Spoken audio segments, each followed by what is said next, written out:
matot, mokiausi prieš teisę. Ir mokiausi labai daug metų, kada įstojau miškininkystę 80 metais.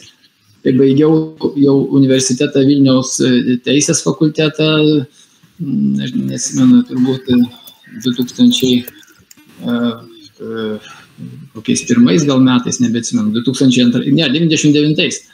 Tai žodžiu, 19 metų bendro mokymosi ir tame tarpe labai daug miškininkystėje, aišku, ten daug akademinių, kariuomenė ir taip toliau pateko.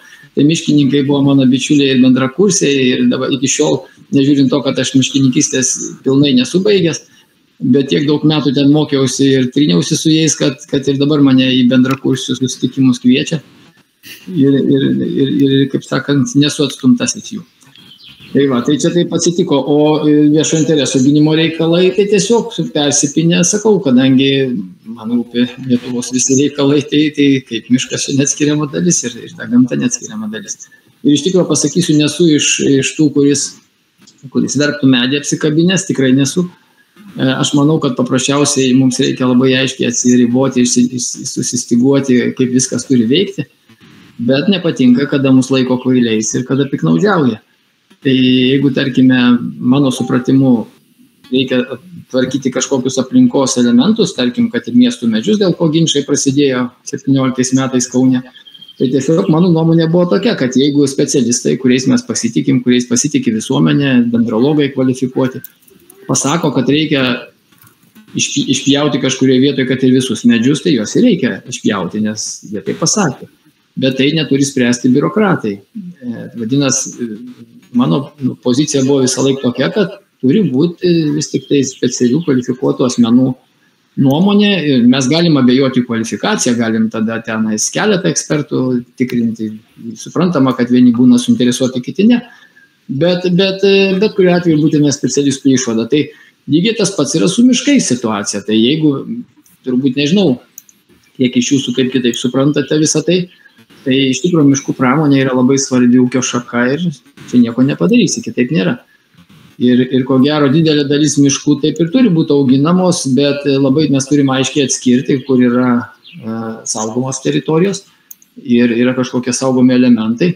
Ir kada va šitoje vietoje pradedama piknaudžiauti, tai čia jau yra blogai. Vadinasi, vėlgi mano tikslas yra, kad tas teisinis reguliavimas būtų tiek aiškus, kad tiesiog jeigu mes sakom, kad yra kažkokios vertybės, jas fiksuojam kaip vertybės, netgi iškeliam europiniu mastu, tai vadinasi, tos vertybės ir turi būti saugotos ir ta ūkinė veikla turi būti vykdoma taip, kad tom vertybėm nepakenktų. Nu, atrodo paprasta logika. Čia nie kažko neprigalvosi. Ir aš tikrai nesakau tai, kad jeigu yra ūkinis miškas, kuris nėra saugomas, specialiai sodintas tam, kad užaugtų ir duotų derlių, ta prasme medieną jau šios visų suvokiam, tai aš tikrai nesu iš tų, kuris tenais dėl sakykime, tos, bet kuriuo atveju gyvūnus augina žmonės tam, kad išsimaitintų. Tai, kaip sakant, tai šiuo atveju aš tikrai nesu iš tų, kuris esu prieš miškų kirtimą iš esmės. Tai va tiesiog užsirimta sureguliavimu.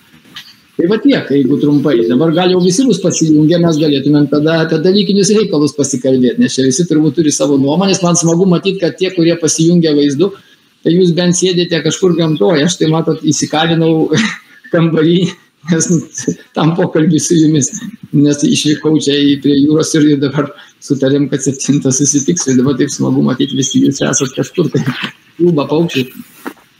Prie jūros irgi. Iš tikrųjų labai džiaugiamės, kad radot laiko net atostogų metu ir dabar vyksta daug svarbių irgi sprendimų ir įvykių miškų politikoje. Šiandien buvo priimta pakartotinai pateikta miškų rezoliucija dėl miškų politikos. Tai bent jau tokios bendros politinės gairės buvo nubrėžtos ir tarsi einama jau link nacionalinio miškų susitarimo, tam tikros antros versijos. Tokia yra ir mintis, kad ta rezoliucija tarsi ir bus tas miškų susitarimas tarp visuomenininkų ir Seimo ir vyriausybės. O taip pat buvo pateiktas šiandien naujas miškų įstatymų projektas, pagal kurį daugėja ir saugomų teritorijų, keičiasi šiek tiek miškų grupės. bet pagal šį naują miškų įstatymų projektą būtų taip pat panaikinta, kuris yra dabar atneštas 1500 hektarų limitas vienam juridiniam asmeniui, bet kokiam asmeniui. Tai žinoma, nėra geras dalykas, o tai yra gerai, aišku, stambiam kapitalui, kurie susipirkinėtų miškus. Ir dar vienas momentas, kad būtų lengvinamos procedūros kaimininius sklypus įsipirkti. Tai kad dabar be aukciono eitų. Tai čia be abejo bus dar daug diskusijų Seime. Toliau šis įstatymų projektas keliaus į aplinkos apsaugos komitetą, bus svarstomas, derinamas. Tai šiuo metu matome, kad reikalingas didelis visuomenės dėmesys, kad žmonės stebėtų, kokia eiga yra priimami įstatymai ir panašiai, ir aktyviai dalyvautų šitam teisėkūros procese. Aš gal irgi, reaguodamas ir šios dienos įvykius, norėčiau irgi paklausti Sauliaus, kaip teisiniai srity, kokią apskritai prasmę įtaką turi tokie teisiniai dokumentai kaip rezoliucija ir ko mes galėtume tikėtis iš to ir kokius svertus gauname iš šito. Žinot, aš asmeniškai, gal aš per daug skeptikas esu, bet aš tai labai skeptikas esu tokių rezoliucinių dalykų. Bet kuriuo atveju teisėkūra yra labai ilgas procesas. Jūs turbūt žinot ne vieną projektą, kurie yra atgulę ir, tarkim, jie guli jau turbūt ne vieną Seimo kadenciją. Todėl tai yra puikiai priemonė kartais visuomeniai nuraminti, kad yra parengtas projektas ir pradėta kažkokia tai jo svarstymo, ypač su pakeitimais. Vadinasi, mes jau čia, žinot, turim blogą įstatymą, bet jau čia jau pradėjom svarstyti kažkokius pakeitimus, tie pakeitimai gali tęstis ir niekad nepasiekti rezultatų. Tai aš tame būčiau toks esu skeptikas iš tikrųjų. Rezoliucija apskritai, nes nelabai suprantu, nežinau jų teisinės prasmės, nelabai įsivaizduoju, kaip jomis net teisiškai pasinaudot, pavyzdžiui, man kaip teisininkui kokiam ten teismo sprendimui. Aš manau, kad teismui tiesiog šypseną sukeltų, jeigu aš bandyčiau remtis rezoliucijoje išdėstytą politinę poziciją. Tai teismai dar didesni, kaip sakant, tokie, žinot, jie yra formalistai. Jiems reikalinga norma, tai yra taisyklė kažkokia, kurią jie vadovaujasi. Tai šiuo atveju, aš nežinau, kaip pasakyti, lyg ir, man atrodo, kad pačios rezoliucijos priėmimą, aš dar turinio jo negirdėjau, bet jeigu pats galvoji, kad tai yra tokio jau neblogo turinio, tai aš manau, kad tai šiek tiek susiję turbūt su artėjančiais rinkimais, gal tai yra gerai. Pagaliau mes turime pagrindą kažkaip iškoncentruoti kažkokius tai klausimus, gal miškų temai, pagal ką siūlyti visuomeniai į vieną į kitą pusę pasirinkti. Bet čia šiuo atveju vėlgi reikėtų labai atsargiai žiūrėti, reikia atkreipti dėmesį, kad ta žalioji politika, kiek jinai, kaip viskas, kaip sakant, pasitobulinimas nusiduoda atoslūgiais ir tvanais, čia cituoju Vidūną, mano mylimą, tai visą gyvenimą šitą citatą vis kartoju. Tai, žinot, reikia nepamiršti, kad tas bangavimas visur vyksta ir jeigu jūs pastebėjote, prieš tai žalioji politika įgijo labai tokį pagreitį, atrodė, čia viskas žalia, viskas gerai. Tai priešingai dabar turėkit galvoj, kad Europoje prasideda, man atrodo, didelis nuosmukis ir labai žaliosios politikos didelė kritika. Dėl to ją nereikėtų taip suvesti gali tokia kaip žaliąją politiką.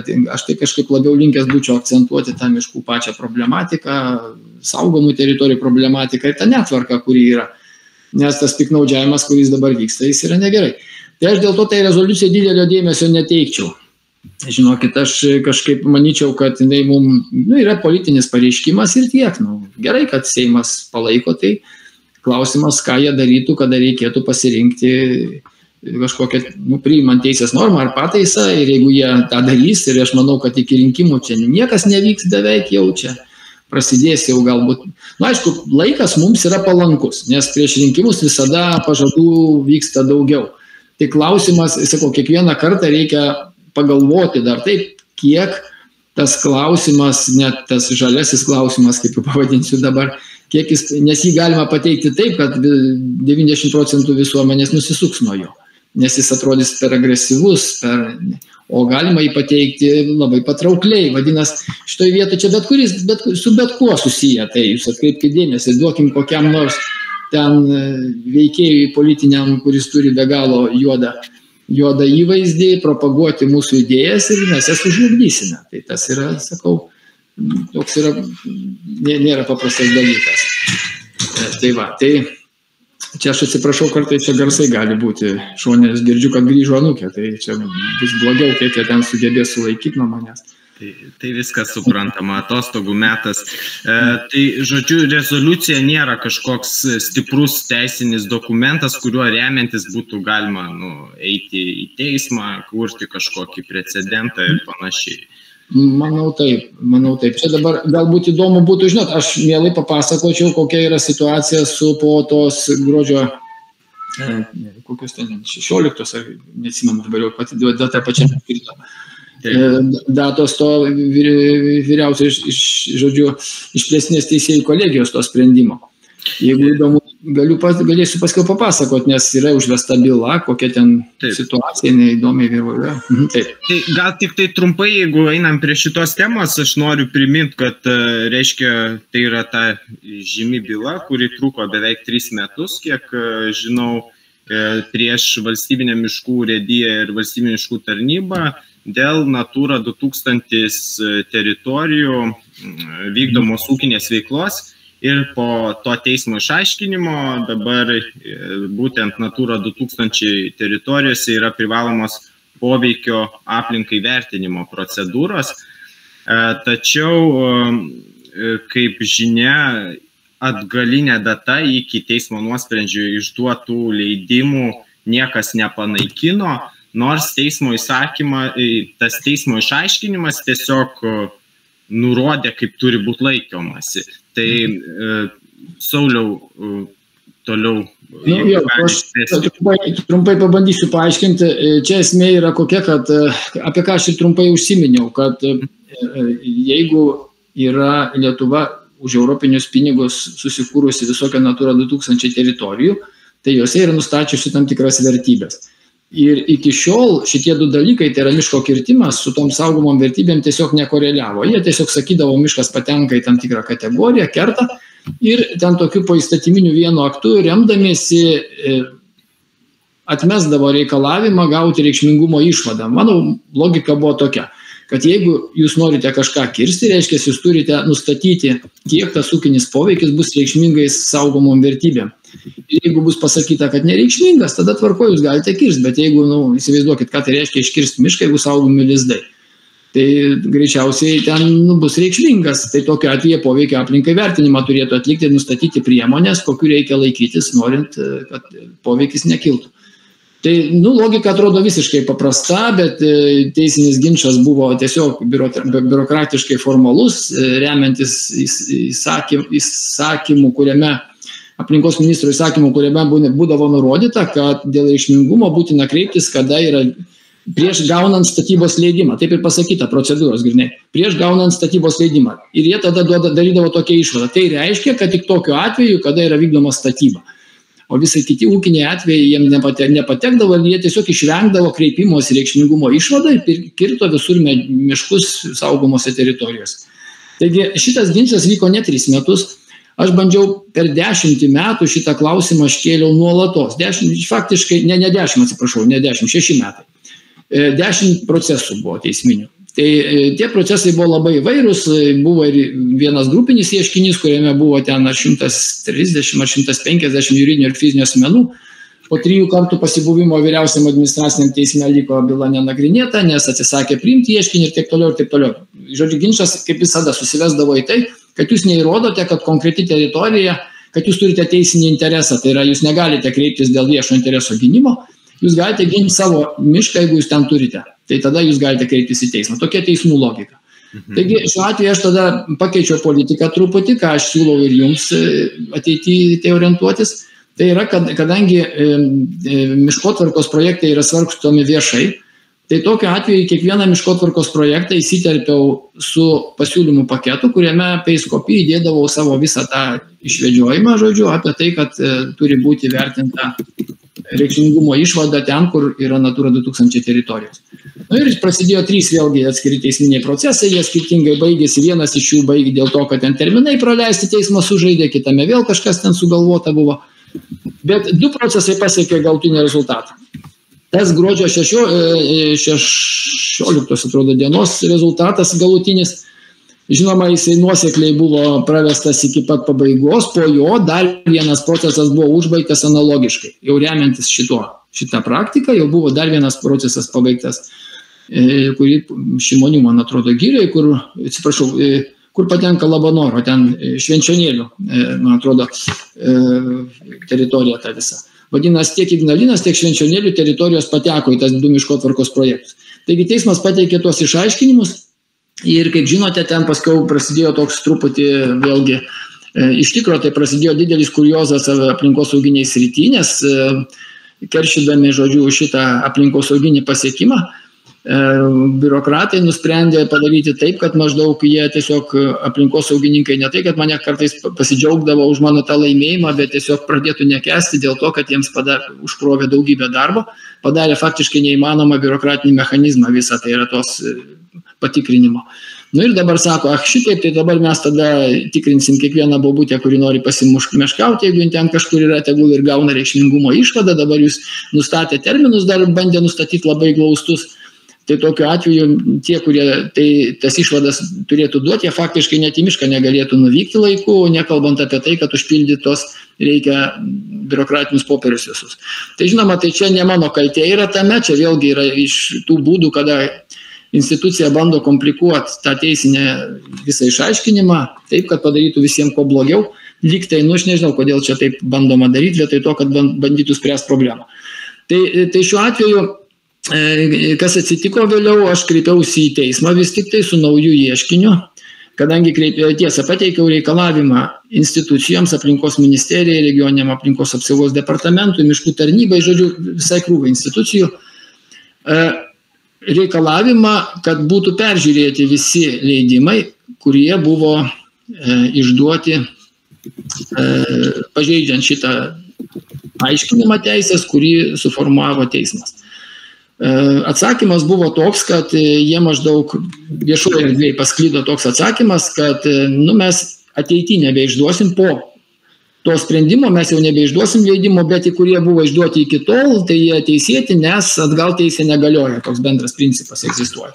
Žinoma, aš su tuo nesutikau iš karto, kadangi šiuo atveju teismas tik išaiškino, kaip veikia ten 10 metų galiojantį teisės normą, o ne sukūrė naują teisės normą, todėl aš vis tik tai, kaip sakiau, pateikiau labai konkretų reikalavimą, bet labai įdomu tai, kad tas reikalavimas, aš dabar pagal datas nepažiūrėsiu, buvo pateiktas turbūt pirmasis jau čia pat, buvo gruodžio čia pat po sprendimo, paskiau turbūt sausio mėnesį, tas jau pagrindinis reikalavimas turbūt vasario mėnesį, ir institucijos pradėjo stumdyti viena nuo kitos, žodžiu, kas mėnesį man vis pranešimą, kad galiausiai po mėnesio gavau pranešimą, kad įsivaizduokite, įsiklausykite, atsakymą, pavyzdžiui, aplinkos ministerija atsako taip, aplinkos ministerija ir miškų tarnyba visi rodo į aplinkos apsaugos departamentą prie aplinkos ministerija ir sako, jie turi vykdyti kontrolę iš tikro. Ir man tai atsako aplinkos ministerija, nurodydama į tarnybą, kuri yra prie aplinkos ministerijos, kaip jos padalinys, skaitykite administracinis. Tai aišku, žinoma, jie turbūt tikėjosi, kad vėl aš pradėsiu naują procedūrą, tada aš jiems vėl pateikiau naują reikalavimą, nurodydamas, kad jie pratęstų tą pačią administracinę procedūrą, nes privalo laikytis vieno langelio principo, kad visi žinotumėt irgi. Jeigu tu pateikiai ne tai tarnybai, kuri turi spręsti, jie patys privalo persiųsti tą raštą. Tai aš parodžiau, kad aš tai žinau, ir jie tada visi persiuntė tam departamentui jau svarstyti tą mano visą reikalavimą, kuriame aš nurodžiau konkretų taisyklių punktą, kuriame numatyta, kad leidimai privalo būti panaikinti, jeigu paaiškėja, kad jie išduoti pažeidžiant aplinkosauginius reikalavimus. Vėlgi, paprasta logika. Tai 2 institucijos, kurios į tai įsivėlė, jos įvėlusios yra, tai yra departamentas apsaugos ir miškų tarnyba. Čia, tarp kitko, aš labai mielai su jumis pasidalinčiau, tarp kitko, medžiaga įdomia labai ir jums čia būtų naudinga, nes... Tai galit pasidalinti ekranu, jeigu mato tą funkciją. Matot, ekrane nieko neduos. Čia aš jums galėčiau failą nebent persiųs. Aš nežinau, ar čia tą galima permest failus ar ne. Aš trumpai, žiūrėkit, jums pasakysiu. Trumpai paaiškinsiu kelias įdomus. Vienas yra kuriozinis dalykas, ką reikėtų irgi žinoti. Sakau, kada žiūri su tom įstaigom, kai dirbi, tai kažkaip sukelia tokį keistą. Žodžiu, vienas iš mano reikalavimų parašytas taip, atkreipkite dėmesį, aš jį įkelsiu jums patį reikalavimą, kaip jisai skamba. Ir įdomi detalė, jisai yra sudėtingas gan reikalavimas, bet kaip gudriai institucijos padarė. Jos atsakydamos tiek man, tiek teismui, aš skaitau dabar atsiliepimus ir galvoju, kaip čia taip galėjau aš parašyti, negalėjau taip parašyti, suprantat. Jie cituoja mano šitą reikalavimą ir padaro vieną mažą dalykėlį, tai yra tas, kad čia klasika tokia, žinot, atsimenat tą, kur pakartį negalima paleisti, ne? Tas posakis, ne? Kur sako, kur paėsi kablelį. Pasirodo, jie mano tekste įdėjo kablelį vienoj vieninteliai vietoj. Ir jūs atkreipkite dėmesį, kaip vis tik tai gilinantis pasikeičia teksto prasmė. Aišku, mes čia dabar, jeigu kas nors iš literatų, čia būtų labai įdomi jums detalė, nes čia sudėtingas sakinys, sutinku. Reikėjo jį pergalvoti taip, kad jie negalėtų taip sužaisti. Bet kaip galima padaryti, įdedant vieną kablelį, kokia logika dabar susidaro? Ten mano reikalavimas buvo toks, kad jie turi peržiūrėti visus leidimus, kurie yra išduoti, aš tik tai savai paaiškinu. Po to, kai po 12 metų gruodžio 16 dienos, kai po šito sprendimo paaiškėjo, kad jie visi yra išduoti, pažeidžiant tos reikalavimus. Žodžiu, po to sprendimo paaiškėjo, kad jie buvo išduoti, vadinasi, peržiūrėti reikia visus leidimus. Padėdami kablelį, jie sugeba tą sakinį paversti tokį, kad jame skamba, kad aš prašau tik tai po šito sprendimo, to, kai ir norėjo jie, po šito sprendimo priėmimo peržiūrėti tuos leidimus, kurie galiojo. Aišku, paskui teisinė, pasipaaiškinsiu, kokia dabar, kaip ginčas teisinis dabar nukrypęs ir kokie yra paaiškinimai pateikti trumpai, kad žinotume. Pirmiausia, tai labai mane domina tai, kad mano ginčia tarnyba yra, būtent tarnyba nėra atsakovas, jinai yra tretysis asmuo, miškų tarnyba. O atsakovas yra departamentas, nes jis neatsakė atsakymą, o visi rodė pirštų į departamentą, kad jisai turi čia spręsti šitą klausimą. Bet iš tikrųjų iš susirašinėjimų pasirodo, kad departamentas labai įdomiai pradėjo spausti miškų tarnybą ir visai taip, kaip aš jo reikalavau. Tai yra, jie pradėjo reikalauti duomenų, kad prašom pateikti visus duomenys, kurie buvo išduoti miškų leidimai nuo tada iki tada.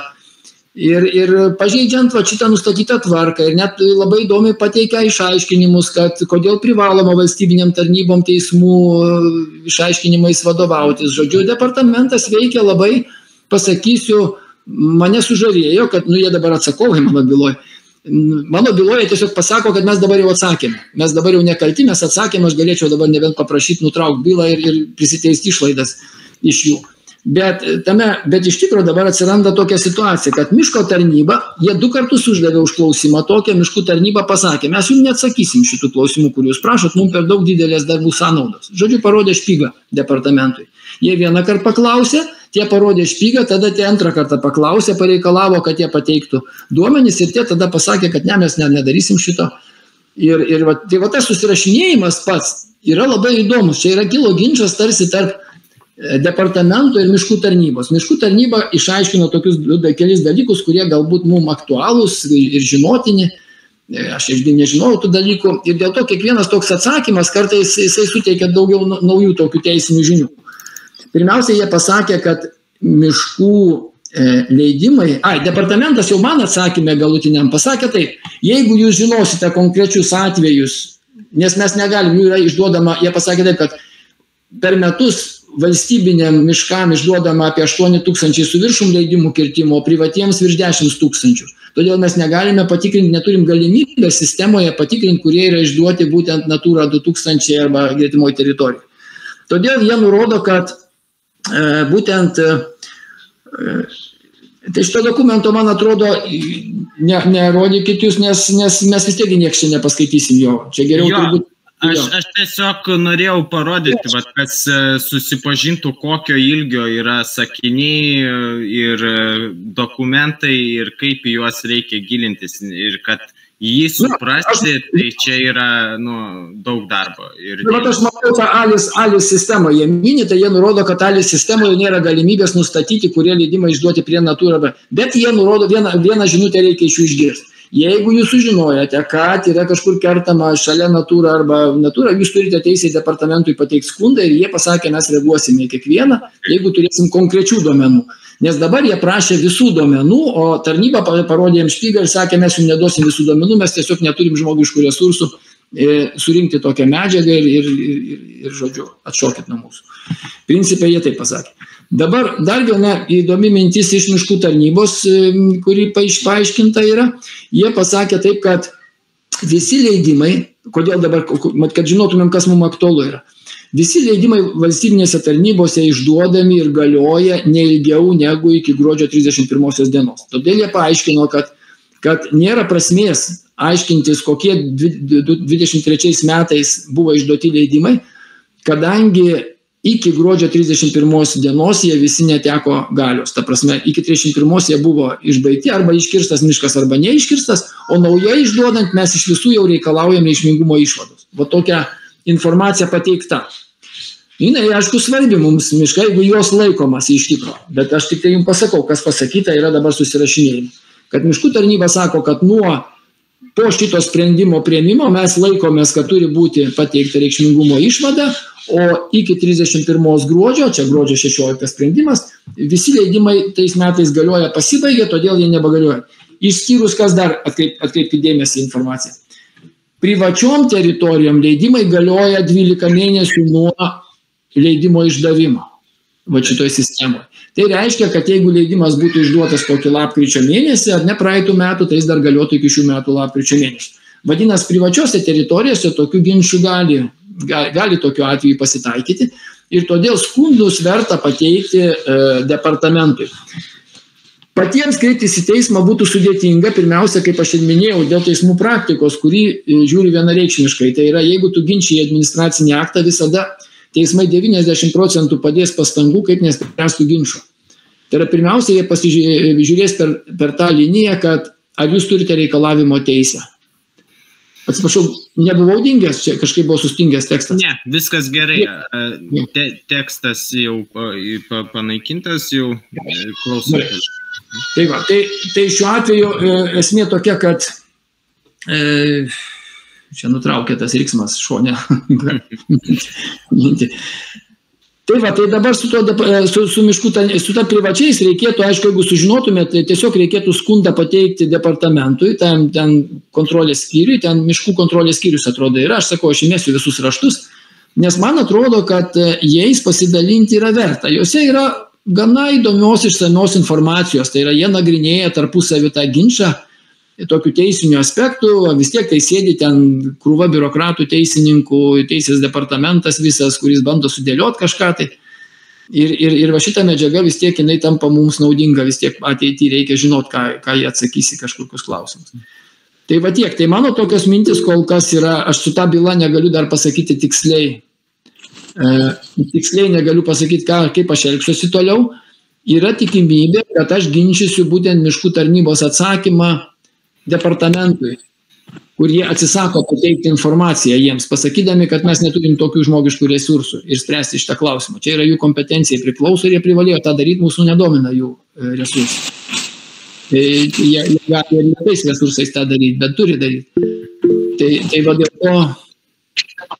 Aš gal tada prie tos pačios temos taip pat, Sauliau, paklausim. Mes gauname irgi daug pranešimų ir atvejų apie Europos bendrijos svarbos buveinės ir jų sunaikinimą. Ir nors Europos bendrijos svarbos buveinės inventorizuotos ir Natura 2000 teritorijos kaip ir nėra tas pats dalykas, bet gamtinių požiūrių tai yra labai svarbios vietos. Ir esam tokių atvejų, jau per 20 kažkur gal gavę, kur būtent su Europos svarbos buveinėm yra. Tik tai klausimas, ar kaip būtų galima ieškoti teisinių būdų būtent tos Europos bendrijos svarbos buveinėm saugoti. Su Natura 2000 teritorijom dabar kaip ir aišku, jos jau yra saugomos nuo dabar, jau bent jau reikalinga tą išvadą. O kaip tą praktiką, ar jinai veiktų šitoj vietoj, kokios mintis būtų? Nu, aš kol kas, žinot, mes tada buvom, kai susitikęs, kalbėjome, prisipažinsiu, aš nežinau iš tikro to skirtumo, nes įstatyminis reguliavimas kalba apie Natura 2000 teritorijos. Ir dabar šitos buveinių svarbos tos teritorijos yra, jomis tampa Natura 2000, kada jas patvirtina Europos komisija, man atrodo. Vadinasi, šiuo atveju yra svarbu, ar jos pirmiausia, pagalvokim, kaip tas mechanizmas vyksta. Pirmiausia, jis praeina mūsų valstybinį aplinkos ministerijos mechanizmą, įsitraukiamas yra įsakymą ir tada išsiunčiamas šitai į komisiją patvirtinti. Kiek tai trunka vienas ir kitas laikas, aš nežinau. Tai man atrodo, kad yra labai svarbu spausti tiesiog galbūt ir su oficialiais paklausimais, kodėl tam tikros buveinės, pavyzdžiui, dar iki šiol nėra įtrauktos tarkim, į tokias teritorijas. Ir dabar, ką nors daugiau, žinot, aš negalėčiau pasakyti, nes kol jie neįgyja savo šito statuso, labai daug kas gali gintis. Žinot, valstybinėse dar institucijose lyg yra kažkoks toks, vis tiek, čia, aš suprantu, čia valstybinė politika, jie turėtų jau bent jau toks įspūdis, kad, tarkim, grubiai, jeigu jau aplinkos ministerija inicijavo tos teritorijos įtraukimą į Natura 2000 teritoriją, logiškai jinai pati lyg ir dalyvauja, kaip iš valstybės pusės, jinai stovi toj pačioj valtyje sėdi, jinai lyg suinteresuota pristabdyti tą procesą, formaliai susitart su miškų tarnyba, vadinasi, ar kažkokie susitarimai, ar kažkas turėtų vykti tarp jų ir jie tiesiog turėtų neleisti vis tik tai sunaikinti tų saugomų vertybių, o ne žaisti tokį dvigubą žaidimą, kad, žinot, aš čia maždaug pateikiau, įrašiau į mūsų įsakymą, bet jūs tik greičiau kirskit, nes po to negalėsite. Tai va šito labiausiai norėtųsi išvengti. Tai su privatininkais būtų sunkiau, nes jie iš karto šauks apie privačios nuosavybės ten ribojimus, apie jų paskelbimą, viešinimą, panašiai, kad tai ir su jais ko gero būtų sunkiau kovoti, bet teisinis ginčas su privatininkais nelabai galimas. Kaip aš ir minėjau, vienas dalykas apriboja tai, kad jūs tiesiog nepriims niekas ieškinio į teismą, nes, kaip sakau, teismai laikysis pozicijos, kad jūs neįrodote savo materialinio suinteresuotumo, kad sprendimas, atkreipiu dėmesį, jūs, pavyzdžiui, net ir dabar kreiptis miškotvarkos projektą ginčyti, vargiai ar teismas priimtų tokį ieškinį. Kodėl priėmė praeitais atvejais? Todėl, kad aš tiesiogiai įsitraukiau į procedūrą. Aš dalyvavau procedūroje, pateikiau pasiūlymą ir tapau procedūrų dalyvių. Suprantat, kaip suinteresuota visuomenė. Ir čia yra labai svarbu tą suprasti, kad jeigu jūs bandysite kažką ginčyti, jums tiesiog pasakys, ar jūs, ar aš, ar fondas, ta prasme mano, tai jis paprasčiausiai jam bus pasakyta, kokią materialinės pasiekmes sukuria jums konkrečiai ir jūs įrodykite, jeigu neįrodote, tada, atsiprašom, žodžiu, mes atsisakom priimti skundą. Tai šiuo atveju aš visą laiką sakau, kad aš turiu procesinį suinteresuotumą, procedūrinį suinteresuotumą, nes esu pateikęs pasiūlymus ir jie buvo atmesti. Vadinasi, aš esu procedūrų dalyvis. Tai jiems šitoj vietoje aš sugebėjau juos apeiti, turbūt sakau, bet tai įvyko per 10 teisminių procesų. Tai čia va šitie 2 paskutiniai jau realizavosi. Noriu vietą, atsiprašau, Sauliau, pabrėžti, reiškia, tas dalyvavimas miškotvarkos projektuose irgi labai svarbus tiek visuomenės, įsivaizduoju, tiek nevyriausybinių organizacijų. Nes jeigu dalyvauji tame projekte, jau tada gali kažkokį ginčą eiti toliau. Taip supratau. Taip. Ir aš siūlau vieną paprastą dalyką jums su paprastymu. Aš suprantu vieną, kad, tarkim, kada neturi teisinės kvalifikacijos ir nežinai, kartais iš tikrųjų jūs pamatysit tos atsakymus ir pagalvoji, kur čia man kažką surašyti, Dieve mano, čia atskira profesija, žinot, čia tų nesąmonių prirašyti visako. Tai aš siūlau labai paprastą dalyką. Įeikite Viešo intereso gynimo fondo puslapį pas mane. Susiraskite miškų bylas. Pas mane visi dokumentai yra įdėti taip, kad jūs galite tiesiog jį atsidaryti, peiskopiją, įdėti ir bet kokią savo kvalifikacijos. Bus lygiai tie patys skundai. Pavyzdžiui, jeigu jūs paimtumėt mano skundą kokį nors dėl Ignalinos ir dėl Švenčionėlių, tai jis yra analogiškas, tik tai pakeistas pavadinimas projekto. Viskas. Vadinasi, lygiai taip pat tai gali būti eiti ne fondo, kaip sakant, nepyksiu, nei kiek džiaugsiuosi. Aš tam ir darau, viešinu šitos dokumentus, kad jūs darytumėt, kopijuotumėt juos ir tiesiog naudotumėtės tomis mintimis, kurios jau yra atidirbtos teisiškai. Vadinasi, jūs galite visada tiesiog nukopijuoti visą tekstą, pakeisti adresatą įrašyti ir tiesiog paleisti ir tiesiog bus jūsų vardu pateikta. Visai nesvarbu, kad jis dubliuos. Tarkim, kad fondas pateikė tokį pat pareiškimą, jūs lygiai tokį pat pareiškimą, kad ir dar anksčiau pateikėt. Visai man nesvarbu. Esmė tame, kad jis turi tą turinį, kuriame yra prašoma, tarkim, reikšmingumo išvadų ir šito, aišku, dabar po visų šitų ginčių bijau, kad tas tekstas gali būti šiek tiek, gal teisiškai pasenęs, nes jie formaliai sakys, kad mes dabar laikomės šito reguliavimo greičiausiai. Bet reikia atkreipti dėmesį, kiek tai yra, jisai numatytas yra, nes ten visur kalba eina apie tai, kad turi būti reikšmingumo išvada gauta ir atliktas poveikio aplinkai vertinimas, jeigu poveikis reikšmingas. Tai tiesiog tą reikalavimą tiesiog visur įkelti reikia ir viskas, o paskui žiūrėti, kaip ten vyks. Dar, Sauliau, labai norėčiau irgi paklausti, kaip žmonėm rasti informaciją apie miškotvarkos projektus, kaip sužinot, kada jie rengiami, kada tie raštai turi būti rašomi, nes dažnai kažkur jie ten interneto užkaboriuose paskelbia ir surasti irgi. Žinokit, šitoj vietoje tai aš jau noriu jums pasakyti, kad jūs jauni, jūs ieškokit, jūs žinot. Man, tiesą pasakius, aš visą laiką darydavau tik teisinį darbą. Miškotvarkos projektus dėl jų svarstymo man surasdavo šitas vienas bičiulis iš mūsų irgi iš gyvojo miško. Tai jis atsiųsdavo dažniausiai. Man atrodo, kad jie yra visi svarstomi ten miškų tarnybos puslapį prieinami. Beje, gali būti net, kad jūs atsakymuose, tarp kitko, jūs jeigu įeisite, kaip aš minėjau, jeigu jūs ieškosite, tarkim, įeisite tas miškų bylas, mano šitam viešo interesų gynimo fondo puslapyje, tai jeigu pasimsit kažkokį net ir skundą teismui, ar skundą, ar tą pasiūlymą teiktą, ten bus greičiausiai net aktyvi nuoroda į jų puslapį, kur buvo paskelbta. Ten bus įdėta pas mane. Vadinasi, jums net nereikės ieškoti, jūs tiesiog nueikit vieną kartą, atsidarykit tą puslapį, ten bus greičiausiai yra skelbiami visi miškotvarkos projektai ir šitą jie svarbus yra ir miškotvarkos projektai, ir miškų, kaip tas schemos vadinamos, ar kaip, kurios yra žymiai didesnės, tai yra grandiosiškesnis dokumentas, jisai apima jau didelę Lietuvos dalį, jie patenka daug miškotvarkos tų projektų. Tai aš taip siūlau, bet reikėtų, aišku, kažkaip, nežinau, čia reikėtų kažkokios turbūt vos ne labiau organizuotos tarnybos, kurie išmatniau vadovaujasi.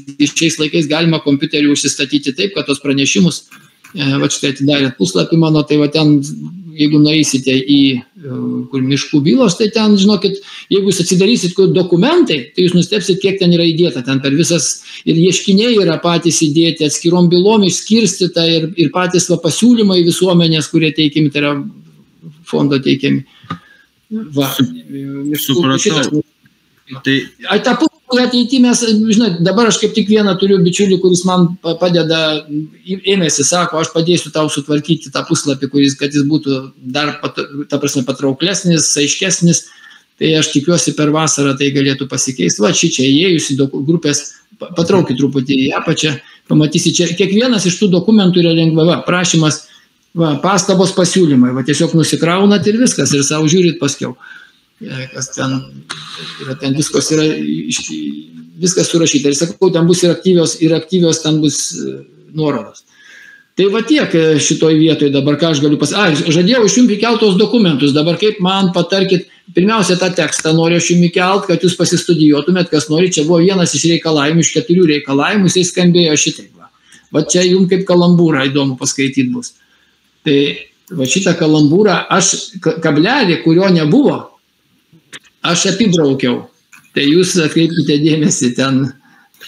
Gal galit pasidalinti ekranu, būtų labai įdomu ir vizualiai pamatyti tą kablelį. Žiūrėkit, aš į status įdedu, jisai pabrauktas, apibrauktas, matot.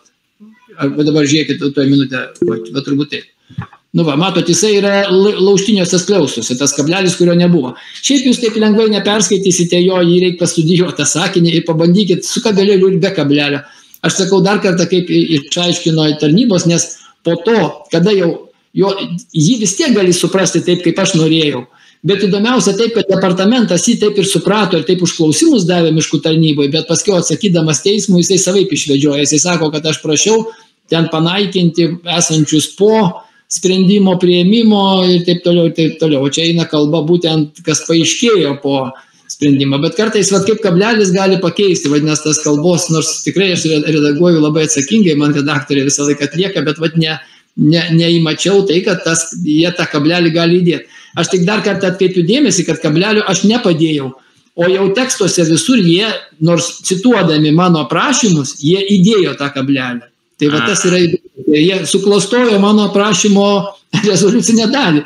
Toks, tarsi pataisim klaidą, žodžiu. Pataisė klaidą. Žodžiu. Tai čia yra įdomu, bet jisai reikšmės dabar didelis nekelia. Dabar ar čia aš dokumentus galiu įkelt ar ne, kurie būtų jums įdomus?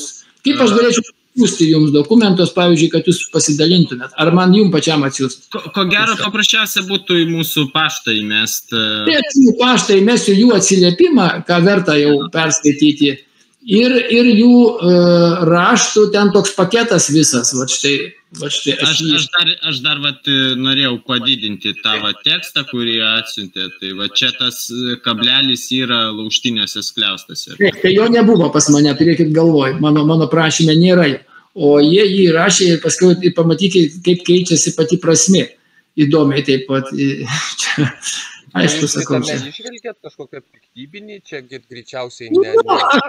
Aš nežinau, net sunku pasakyti. Aš manau, kad jie sąmoningai padarė, nes jiems nereikėjo aiškintis dėl tos praeitos teritorijos. Bet paskiau jie įklimpo vis tiek kitą aiškinimąsi su miškų tarnyba.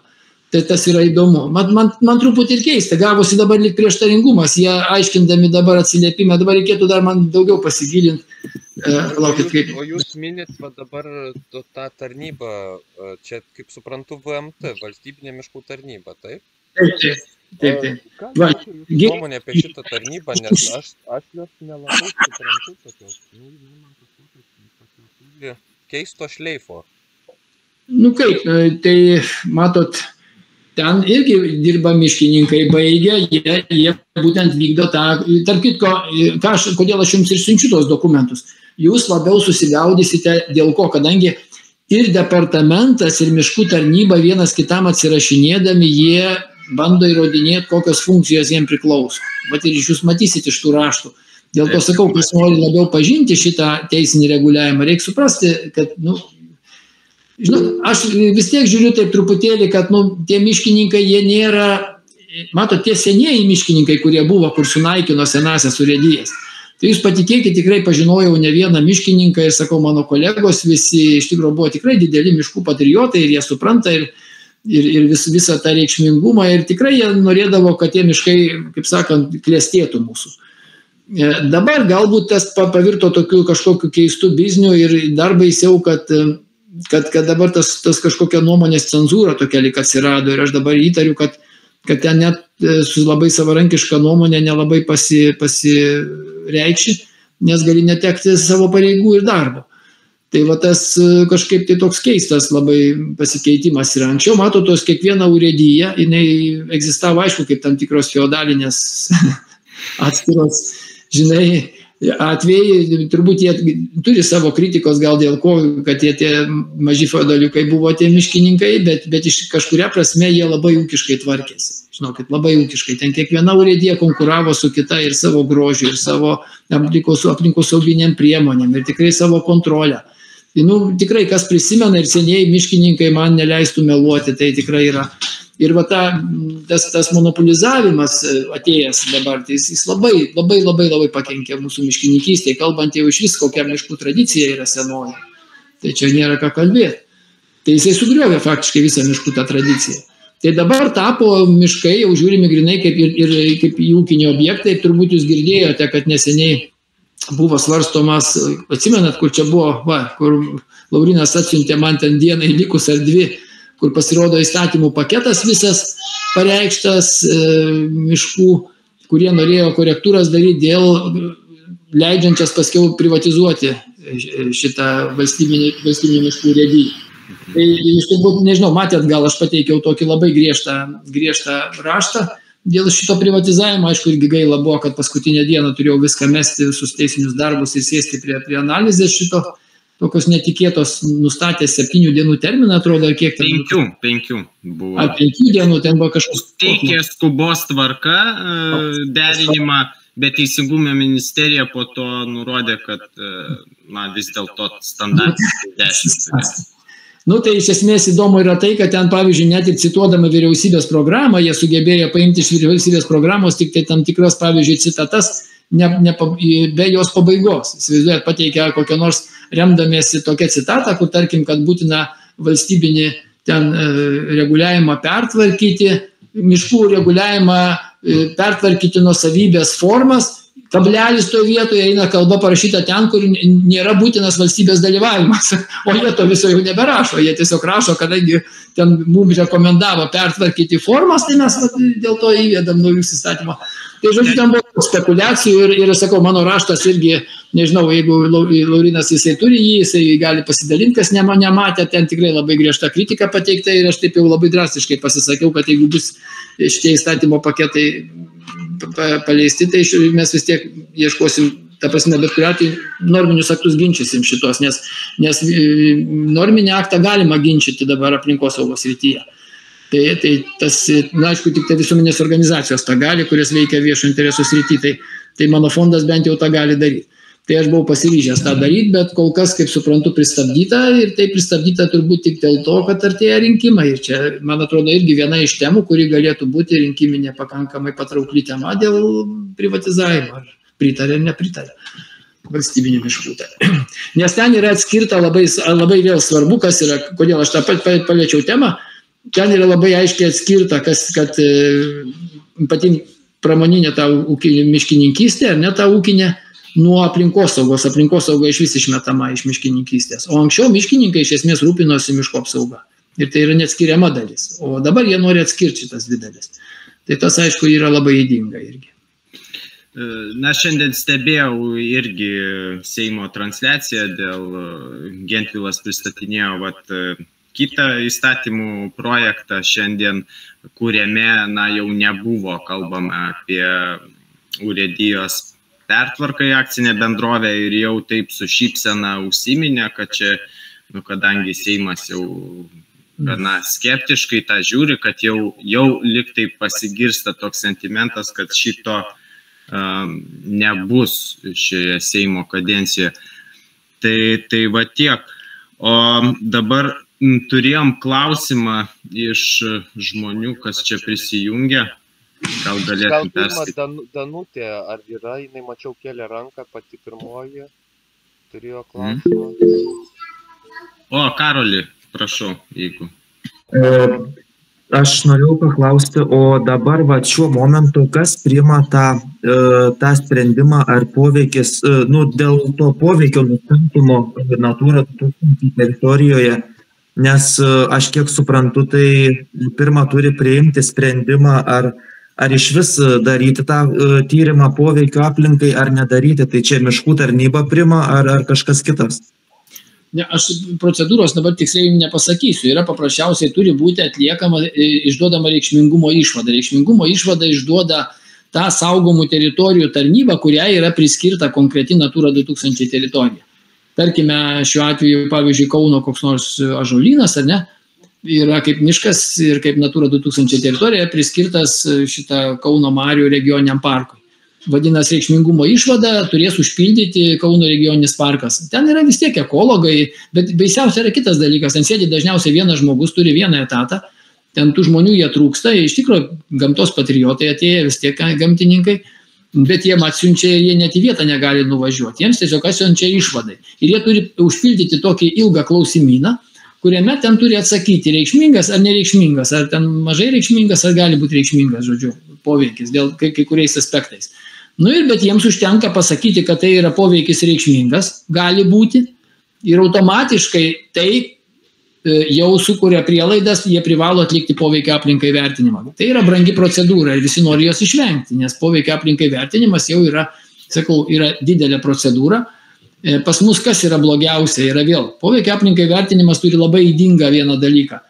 jį atlieka tas ūkinis subjektas, kuris ir vykdo veiklą. Nu, pavyzdžiui, kiauliniai, mano visa veikla šitoje aplinkosaugoje prasidėjo nuo kiaulynų garsių, kurie pasiekė Europos teisingumo teismą, tada ir laimėjom bylą prieš Lietuvą.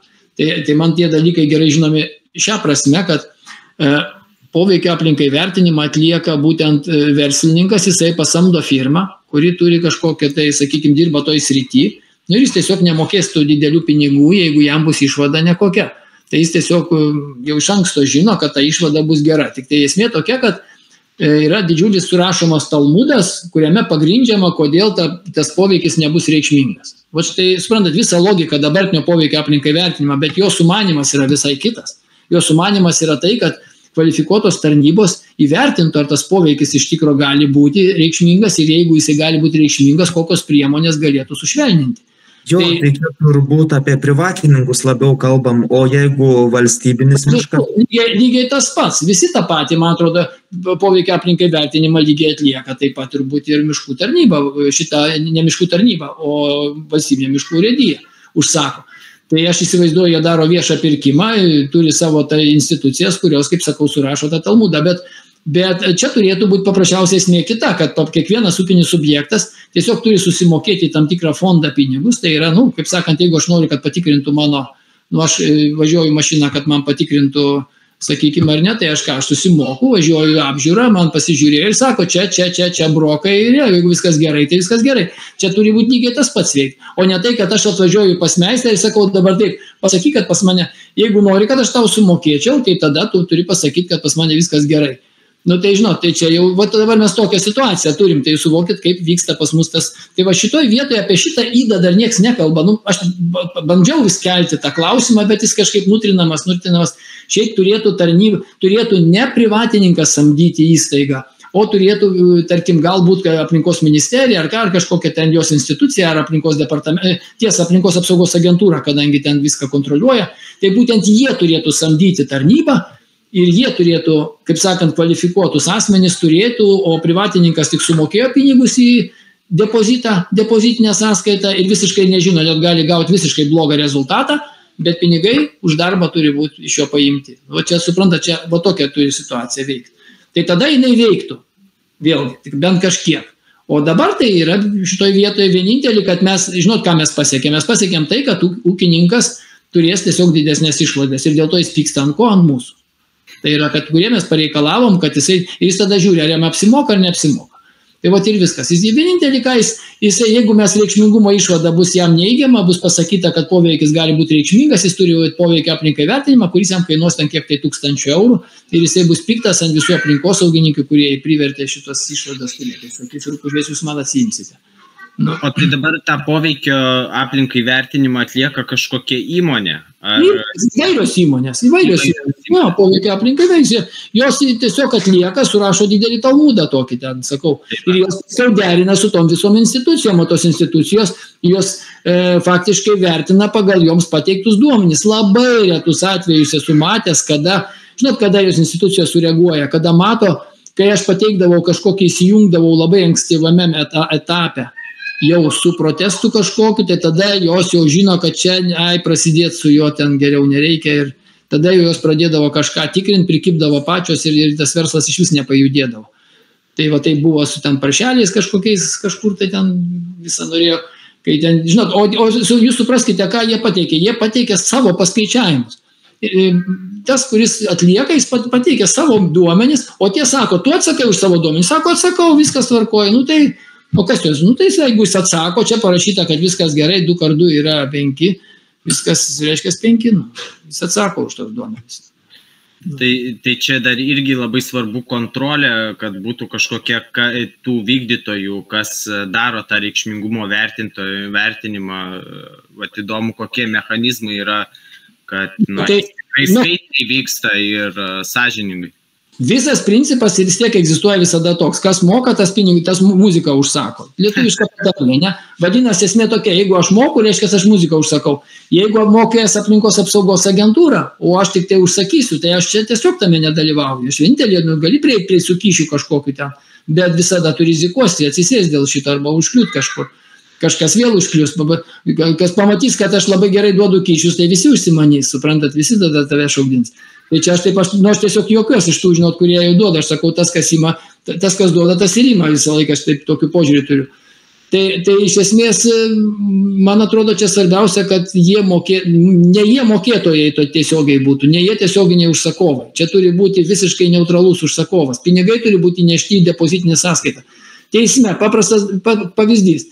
Ekspertizė, kada teismas atlieka teismo ekspertizę, aš pareikalausiu teismo ekspertizę atlikti, turėkit galvoj. Klausimus turi teisę užduoti bet kuri pusė. Ir viena, ir kita, o aš pareikalavau, aš moku pinigus. Aš įmoku į teismo depozitinę sąskaitą pinigus. Pavyzdžiui, kiek man reikės. Tada teismas sulaukia iš visų pusių klausimų, ko jie nori paklausti, nors aš galiu sakyti, jie negali klausti, nes aš moku. Sakys, ne. Visi, kas nori ekspertizę užsakytą, visi klausimus suformuluoja, tada teismas galutinai suformuluos klausimus ekspertui, ekspertas atliks ekspertizę, jeigu ta ekspertizė bus man palanki, man teismas galutiniam ir sprendimas man palankus, man teismas priteis ekspertizės išlaidas, jeigu nepalanki, būk malonus, tavo ekspertizės išlaidos liko tavo. Lygiai tas pats, lygiai sakau, tu įneši į teismo depozitinę sąskaitą, o teismas paskiau sprendžia, kokį ekspertą pasirinkti, tarp kitko, yra ekspertų sąrašas, ir aš galiu siūlyti vieną, į kitą pusę gali savo siūlyti ir nesvarbu, kad aš moku pinigus. Ir teismas nuspręs, kad, pavyzdžiui, šitas ekspertas gal labiau neutralus negu tas ir jis paskirs, pavyzdžiui, visiškai ne mano siūlomam ekspertui, o kitoj pusė, arba kelis ekspertus paskirs. Tai rodo, kad tam tikras bent jau nešališkumas atsiranda. Aš tik mokėjau pinigus ir juos įnešiau į teismo depozitinę sąskaitą, o teismas už juos sumokės už mano darbą.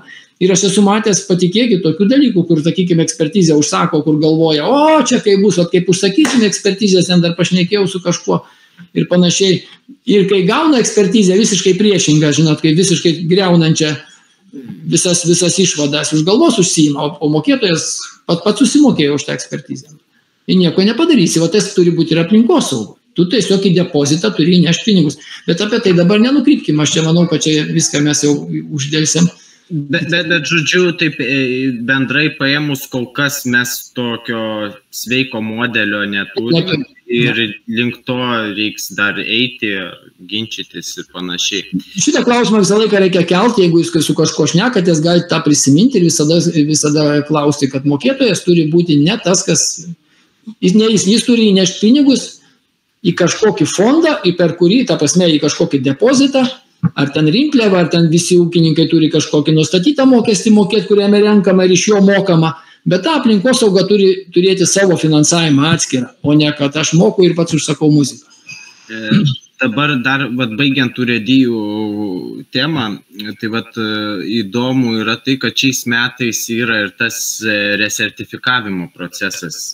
FSC organizacija iš naujo resertifikuoja visus regioninius padalinius ir aš irgi taip pat daug bendravau su FSC atstovais Lietuvoje, tarp kitko Preferred by Nature įmonė sertifikuojanti yra būtent urėdija.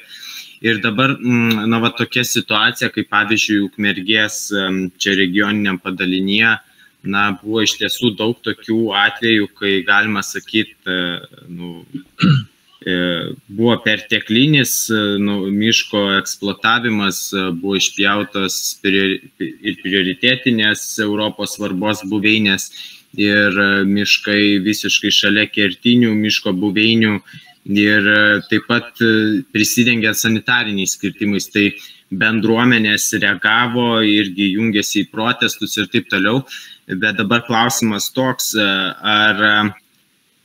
ką realiai galima padaryti su tuo resertifikavimu žmonėm, kurie kreipiasi į tuos FSC ekspertus ir ar tai galėtų padėti urėdijai atsakingiau elgtis su miškais būtent per tą sertifikavimo procesą ir ką jūs, Sauliau, kiek susidūrėt su FSC standartu ir kokia jo prasmė?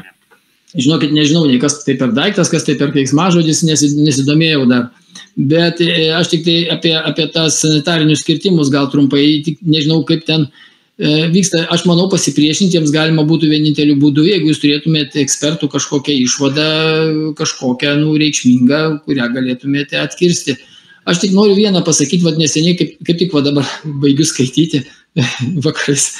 Po kokį keletą puslapių tokia senai parašyta knyga Paleckio profesoriaus, neatsimenu, jis gal docentas buvo, labai kietas entomologas, nežinau, ar žinot ar ne, Paleckis toks buvo, jisai karaimas pagal savo kilmę, man kaip tik dėstė entomologiją Žemės ūkio akademijoje. Išleista tokia įdomioji entomologija, tokia knygelė, be galo įdomus faktai ten apie įvairius vabzdžius.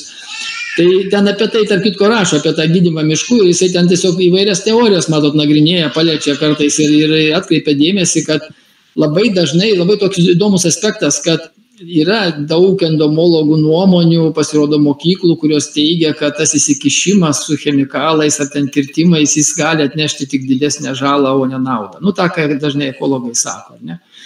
Ir būtent netgi labai įdomi priemonė, pavyzdžiui, kai kur panaudota, kad vietoj chemijos naudojimo insekticidų, tai siūloma tręšti miškus, kad jie sustiprėtų. Labai įdomi, nes tada miškai patys savaime pradeda įveikinėti, žodžiu,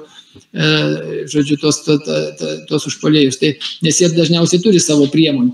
Tai va tokių įvairiausių, žinot, tai čia, mato, čia yra dvi skirtingos, ko gero, nuomonės. Ir aš įtariu, kad, mato, tos epidemijos, jos ten kitaip vadinasi entomologijai, jos iš tikrųjų periodiškai Lietuvą pasiekia, ten tarp kitko surašyta kokiais metais, kada yra buvusios tos didžiosios epidemijos šitą miškų. Tas labai įdomu yra, jos yra periodinės ir jos neišvengiamos yra. Ir aš įsivaizduoju, įsivaizduokit, kad jūsų miške pamatote, kad ten jūs ištisi hektarai pradeda džiūti ir jų daugėja. Čia, žinai, nepažaisi 10 hektarų aplinkui, lauksi, kol kas baigsis, kol prasidės paskiau tą vadinamą jau kritimas, paskiau vabzdžių tenais ir panašiai, ten dažniausiai tęsiasi metus 2, į antrus metus pradeda slopti ir panašiai, bet per tą laiką gali būti labai daug pažeidimų. Tai ko gero žmogus vis tiek dažniausiai įmėsi kažkokiu priemonių. Ir aš tą truputį suprantu. Čia sunku. Jūs supraskite, kad mes negalim įtikinėti, kad nevykdykite sanitarinių kirtimų, nes mes neprisimsim atsakomybės. Jie sakys, gerai, mes nevykdysim, bet jūs prisimat atsakomybę už ko? Tokia įdomybė, su kuo dažnai susituria va čia žmonės, kurie va čia bendrai susijungia su sanitariniais būtent kirtimais, kad tenais medžiai, sakykime, tipografo epidemija, tas yra vabalas, eglė, bet kertami medžiai, tai pušys, ąžuolas, beržas ir visa kita. Ir tai dažniausiai būna labai įspūdingos vietos, grožio atžvilgiu. Ir va šitas tai man prasilenkia su visa logika, kad aš galiu lipdyti savo. Tai va čia labai, žiūrėkit, ką aš jums norėjau pasakyti. Man atrodo, kad yra labai svarbu, jūs pabandykit susirasti, pagaliau net, aš nežinau, kas dabar dėsto, pavyzdžiui, Žemės ūkio akademiją entomologiją. Sakau, buvo labai kietas profesorius šitas Paleckis, greičiausiai jau kokie nors mokiniai.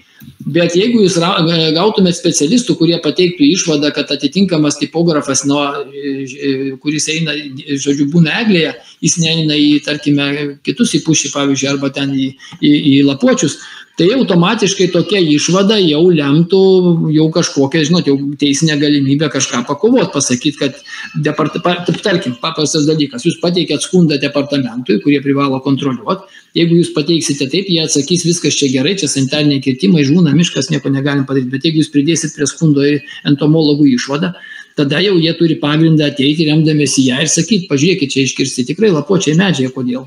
Ir užduot klausimą šitą, vadinasi, jie turi kažką atsakyti tai. Vadinasi, jūs matot, kada turite kažkokias išvadas, jau jūs galite jomis mosuoti ir kariauti kažkiek. Ta, ką mes padarėm, tarkime, čia dabar nežinau atsakymų, aš matau, kad irgi ten įsisukinėjimai vyksta, kur Kaune išpjovė ten 20 ąžuolų, aukštoji šančių ąžuolynė, gal girdėjot kažką tai. Tai išpjovė, aišku, ir departamentui buvo, aišku, ir pranešimai, ir savivaldybė, ir ten jų žmonės patys ir dalyvavo, ten, kiek žinom. Bet ir ten labai gudriai viskas buvo daroma per lietų. Bet staiga departamentas atrašo, kad žinot, mes atvažiavom, čia viskas nugreideriuota, mes tiesiog negalėjom nustatyti nieko. Nu tai ką mes padarėm? Mes tiesiogiai gavom ir inventorizacijos duomenys miško tos vietos ir dar plius su antstoliu atėjom ir nustatėm kiekvieną kelmą atkasę. Suprantat, ir tada jiems pateikėm schemą dabar ir su atkastais kelmais ir su inventarizacijos duomenimis ir dabar jau jie kažką privalo spręsti vėl, nes jie tiesiog pasakė, kad mes negalim nustatyti. Atsiprašom, negalim nustatyti. Tai mes jiems padėjom šitą padaryti. Tai jeigu jūs padėtumėt ir pasakytumėt, kad ekspertų išvada, kurį jūs sakėt dabar rimtai labai, tai būtų labai reikšminga, bet ten vėl reikia žiūrėti, kokie tipografijas ten tarp kitko labai įdomių duomenų yra ir apie tai, kaip ekspertai, ten yra teisminių procesų buvę, kad tipografai dalyvavo šitą, kaip ekspertai, ta prasme, sąlyginai, nes pagal jų šitas kryptis griaužimo galima nustatyti, ar medis buvo nupjautas sveikas ir po to užpultas tipografo, ar jisai pažeistas jau buvo nupjautas. Čia labai įdomu, jis ten paaiškina, kaip tai galima nustatyti netgi. Nes pagal motininės eigos tą kryptį, nes sako, kad visada eina ten atrodo į viršų ir jeigu nors vienas eina į apačią, reiškia, jau medis gulėjo ant šono, kada jis jau buvo pažeidžiamas. Ten tokių labai, sakau, aš tik noriu pasakyti, kad entomologai, bent jau senais laikais, tai buvo labai kietų entomologų. Kokių jie dabar yra, aš nežinau, reikėtų su jais sukontaktuoti, turėti kontaktų ir gauti ekspertinių išvadų. O dabar dėl to Šančio atveju irgi labai man jisai įdomus pasirodė ir aš žiūrėjau tos reportažus Info TV, kur buvo ir ten, kas man užkliuvo, kad kai nuvykot į vietą, tai buvo pasitelktas ir antstolis, ir žemėtvarkininkas. Tai gal šiek tiek supažinint, kaip tą procedūrą, precedentą kuriant, tokį aplinkosauginį, kad jisai būtų efektyvus, ne tik efektingas. Tai čia yra labai svarbus momentas, pirmiausia, buvo labai aktyvi bendruomenė. Šančių bendruomenė yra tikrai aktyvi ir daug metų mes su ją draugaujam. Su Kauno Šančių bendruomenė, ten turėjęs esu labai daug jų bylų ir jie ir rėmėjai, ir jų žmonės atskiri rėmėjai, mano būna, ir štai, kaip pasakyti, toks gaunasi savitarpio pagalba nuolatos yra viena gydytoja, kuri iš vis mano vos ne generalinė rėmėja, kas mėnesį tenais į fondą perveda. Žodžiu, nuolatos kažkokią tai paramą nuolatinę ir pakankamai solidžią iš savo atlyginimo, aš tiesiog sužavėtas ir mane daug metų jau remia. Tai ten, matot, Šančiai tiesiog turėjo labai gerų draugų. Pirmiausia, aš pasėmiau šitą antstolę, kurią pats pasitikiu, tai man labai padėjo. Antras dalykas, jie turėjo šitą matininką, kuris irgi atliko štai darbus, sutiko tiesiog atvykti į vietą, fiksuoti, sako, nesvarbu, aš būnu čia savivaldybės tų užsakymų turiu, bet sako, man neįdomu, Šančiškis man rūpi, žinai, padėti. Tai jie tą labai geranoriškai ir tarp kitko nei vienas neėmė jokių atlyginimų už šitą darbą, net tas yra labai nuostabu. Tai šitą, bet turėti savo antstolį jums būtų labai naudinga, nes matot, antstolio fiksuotas įrodymas pripažįstamas įrodymų teisme. Vadinasi, antstolis jisai nurodo, kad jisai atliko filmavimas tokią tai priemonę arba tokią tai dieną, tokią atvyko į tokią tai vietą, ką jis pamatė, jis negali kažkokiu tai ten džiazavimų vykdyti, bet tokiu atveju jūs arba turėtumėte turėti su savim, pavyzdžiui, miškų atveju kirtimų, aš įsivaizduoju, kad jeigu dalyvautų kažkoks, ar miško specialistas, kuris kvalifikuotas, ar miško ekspertas, kuris yra įtrauktas į želdinių ekspertų sąrašą, žinot, ten yra paskelbtas sąrašas. Žinoma, visa tai turi savo greičiausiai tas sąnaudas ir išlaidas, bijau, kad. Bet jeigu ten ar jūsų tarpe atsiranda tokių patriotiškai nusteikusių, ar sakykime, kurie gali padėti ir lengviau kažkaip. Aš dėl to visą laiką ir sakau, šitie dalykai labai imlus ir lėšom ir visa kita. Jeigu jūs turite milijoną lišną, jūs visada galite pasamdyti bet kokį antstolį, jums atvyks ekspertus, turėti, aišku, jų rimtą sąrašą, susimokėti, viskas tvarkoja. Nes antstolis viskas fiksuoja, jis fiksuoja, kas dalyvavo tuo metu, kokios jų buvo pateiktos išvados, tarkim, jis nufiksuoja, užfotografuoja ir, tarkim, mūsų matininkas ten fiksavo tiesiogiai kelmus. Jūsų atveju, vadinas, greičiausiai reikėtų ir medžio rūšį nustatyti. Čia bet kas nepasakys, kad ten, žinot, vėlgi, jūs supraskite, kad tas teisėjas tos pušies nuo eglės neskiria, žinai, paprastos, jau nekalbant apie jų rūšis, gali būti. Aš nenoriu iš jų šaipytis, bet o jau nekalbant apie tai, kai prasidės apie lapočius tenais medžius, kas nors rimčiau. Jau ten tai žinot, čia dėl to vis tiek kažkokio arba aplinkosauginio specialisto reikėtų, arba išsikviesti, tarkim, draugiškai nusiteikusi būtent tos saugomos teritorijos. Aš tai sakyčiau, kad glaudesnis ryšys su saugomom teritorijom turėtų visuomeninių organizacijų būti glaudesnis. Jos, žinokit, nusiteikusios pozityviai yra, man atrodo.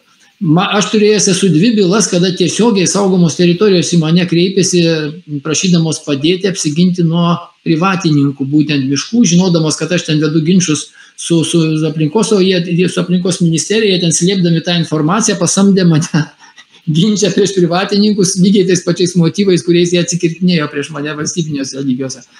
Tai šitą, ir tai rodo vis tiek, ir aš tikrai su jais bendravau, jie žmonės sako, nu, vat įtraukta teritorija, nu, mes nenorim, kad čia vis tiek, nu, vat kerta, nu, mes suprantam, kad čia mes gal negalim, bet bent kažkaip pabandom, žinai, užkirsti kelią. Tai jie neduoda leidimo, jiems apskundžia. Tai šitą biurokratinę procedūrą, ką jūs kalbėjote apie, sakykime, šitą, kaip tas buveinės, ne? Įsivaizduokit paprastą dalyką. Tarkim, tai yra buveiniai, ten kas nors paprašo leidimo, sako, ne, į Natūra 2000 čia neįtraukta, mūsų išvada, tu gali pasakyti, kad mūsų išvada nereikalinga. O įsivaizduok, tu gali imti ir atsakyti, kad, tarkim, štai yra buveinė, yra svarbi gamtai aplinkai, panašiai, štai mes išvadą teikiam, kad bus reikšminga ir būtina atlikti poveikį aplinkai, vertina tokią išvadą. Miškų tarnyba, jūs supraskite, kaip valstybinės institucijos veikia. Kažkas, jeigu pasakė, kas kam kompetencijai kieno priklauso, jis į pirštų rodo ir sako, jis tai pasakė, aš viskas, aš rankas nusiploviau, Poncijus pilotą, žinot, viskas. Ne mano reikalas, jūs su juo ir ginčykitės. Tai būtent tos tarnybos, kur aš turėjau atvejus, jos net ir pralaimėjo, man atrodo, viena iš jų ten bylą, aš dabar neatsimenu, bet ten trūko, gal ar 2 ar 3 metus per tą laiką ta teritorija atsirado Natūra 2000 teritorijoje ir toliau viskas užsikirto. Esmė tame, kad jeigu valstybinė tarnyba nori, jinai gali labai pakenkti, jis gali stabdyti labai. Todėl, kad ką, jinai padarė, jeigu nieko neatsakė, nu, jin padarė, ne, kažką tai. Priėmė sprendimą, ne. Ką žmogus gali daryti? Vienintelį, kreiptis į teismą. Tai jūs mano, tai paprasta. Tai reikia ir advokatus samdyti, ir yra ilgas procesas. Tu įsiveli į procedūras. Nu gerai, ta valstybinė tarnyba, nu sakykime, net ne be advokatų. Nu gerai, pralaimės tą bylą. Nu priteisė iš jos ten 2-3 tūkstančius eurų. Tai iš visų kišenės. Nu. Bet jinai tą mišką apsaugojo, jinai iš biudžeto sumokėjo, ar ne? Ir tas galutinai jinai pasakė ne. Iki sekančio jos užklausimo jau praėjo 3 metai. Daug gali pasikeisti reikalų. Tas žmogus, matydamas, kad jam čia nevyksta, jis dažnai ir bando atsikratyti to mišku. Po 3 metų jis gali kitų motyvų pasakyti, vėl sakys ne. Vėl išvada duoda neigiamą. Ir nieks nesakys, kad ten buvo, jūs jau pralaimėjot bylą.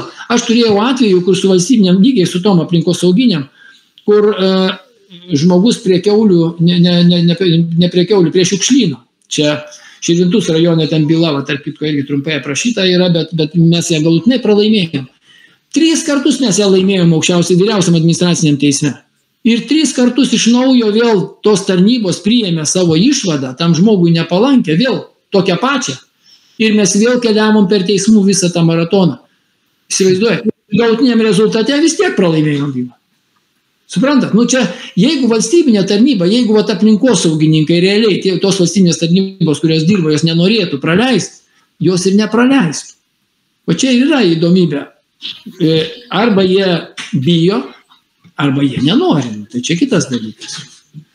Tai čia paprastas, kaip sakant, šiuo atveju iš tikrųjų aš nekviečiu biurokratiškai trukdyti procesų jiems. Bet iš esmės jų galios yra labai didelės. Aš tik tai sakau, aš žinau tas, kuris bylinėjosi prieš juos. Kad tai yra, tu niekad nesi tikras, kad tu laimėjęs bylą, nes teismas, supraskite, teismas niekada nesprendžia. Pavyzdžiui, jeigu tu negali pareikalauti teismo panaikinti sprendimą ir įpareigoti juos priimti man palankų sprendimą. Taip negali, teismas antrosios dalies nepriims reikalavimo. Jisai pasakys, teismas nesprendžia įpareigojimą, sprendžia tarnybą.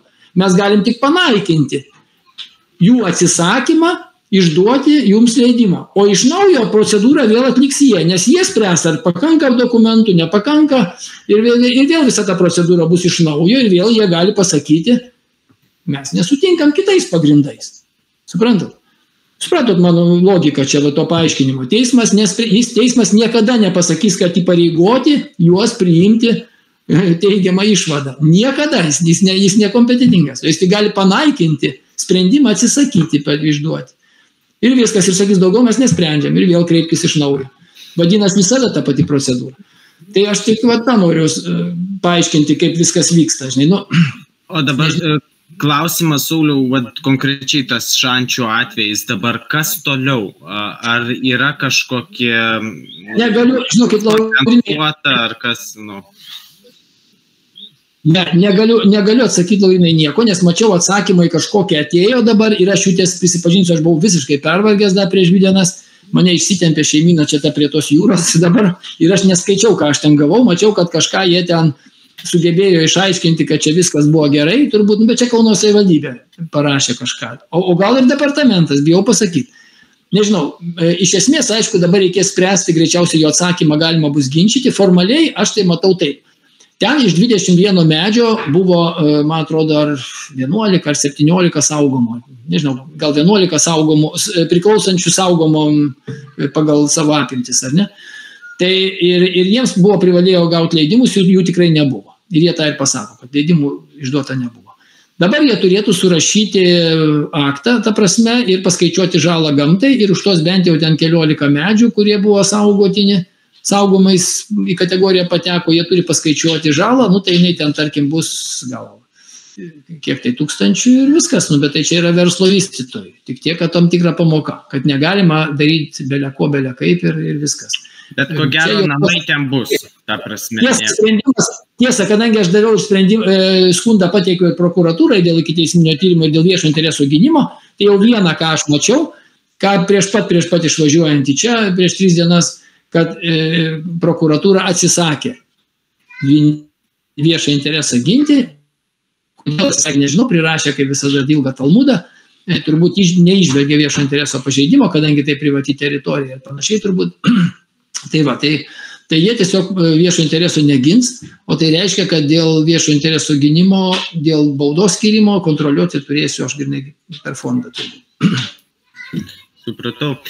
Sauliau, žinau, jau laikas kaip ir baigęs mūsų, gal dar trumpą komentarą apie Daugus, nes kaip tik šiandien kalbėjau su Daugų bendruomenės ten vienu iš aktyvių narių, ten, kur buvo kreiptasi dėl statybos ir miško darbų prie pat ežero didžiulio.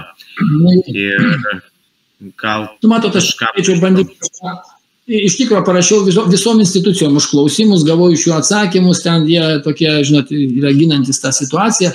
Ten yra 2 sklypai, jie buvo parduoti, perparduoti, kai kurių dalykų žmonės ne visai tiksliai supranta, kas yra įvykę, nes ten esmė tokia, kad ten miško pasirodo irgi paskirtis pakeista tų sklypų gerokai seniai, dar vos ne prieš 10 metų.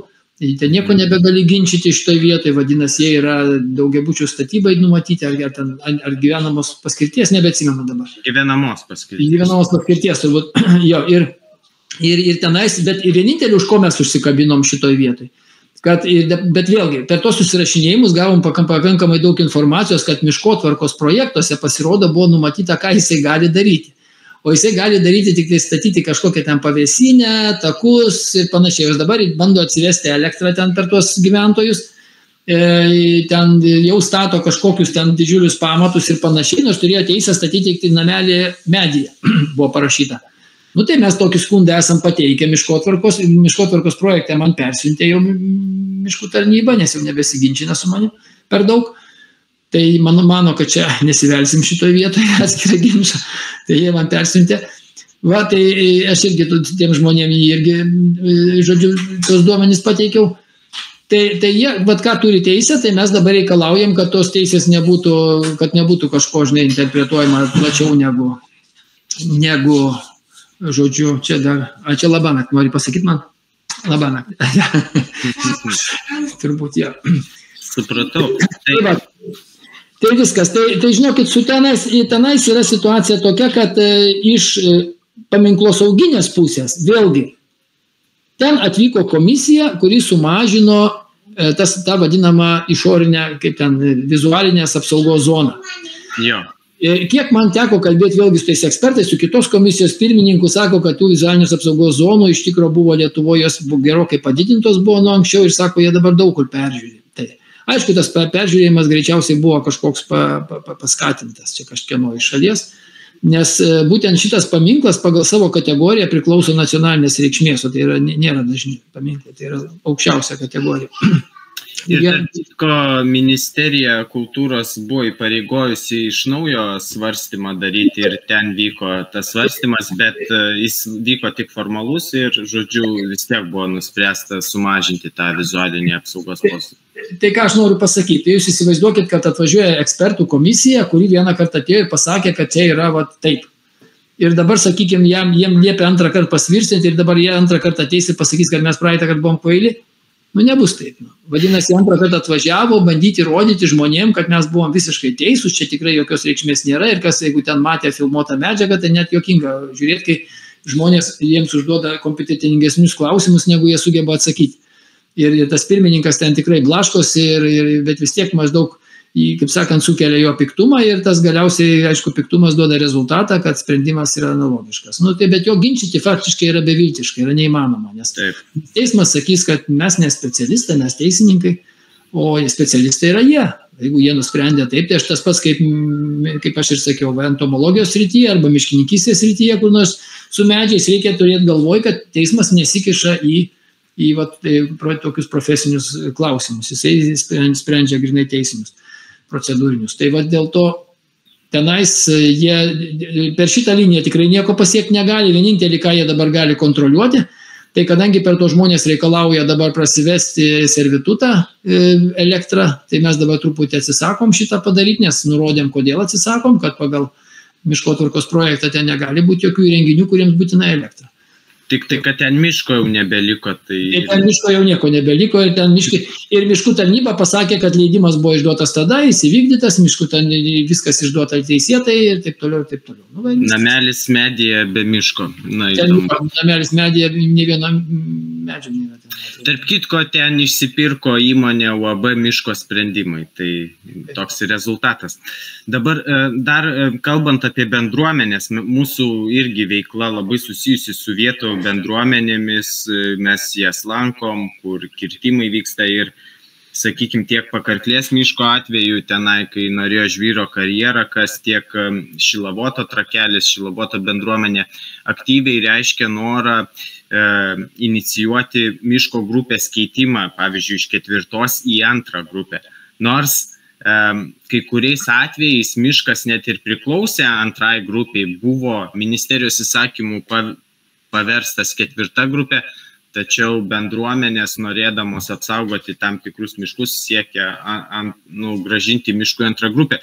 Tai klausimas irgi būtų toks, kaip bendruomenės galėtų inicijuoti tokį grupių keitimą, nes kol kas parašų rinkimas panašu, kad neveikia, neįtikina ministerijos. Mes su savo raštais, kai kreipėmės, irgi kažkokio konkretaus atsakymo negavome, kaip bendruomenės galėtų inicijuoti tą keitimą. Ar turit kažkokių minčių šitoje? Aš svarstau vieną paprastai. Pirmiausia, reiktų pažiūrėti, kiek galioja, nes vidinis miškotvarkos projektas galioja 10 metų. Reikia žiūrėti, kada baigėsi vidinės miškotvarkos projektas tos vietos. Ir atėjus naujam svarstymo etapui, iš karto, aišku, labai aktyviai įsijungti su būtent pasiūlymais, kad tam tikra teritorijos dalis ir greičiausiai reikėtų kažkokius vėlgi papildomus duomenys pateikti, kad ten turėtų būti kategorija pakeista. Dėl Šimonių girios, bet jeigu jūs žiūrėtumėt vėlgi prie tų miškų bylų, ten prie tų mano dokumentų, man atrodo, ten Šimonių girios yra atskira tema.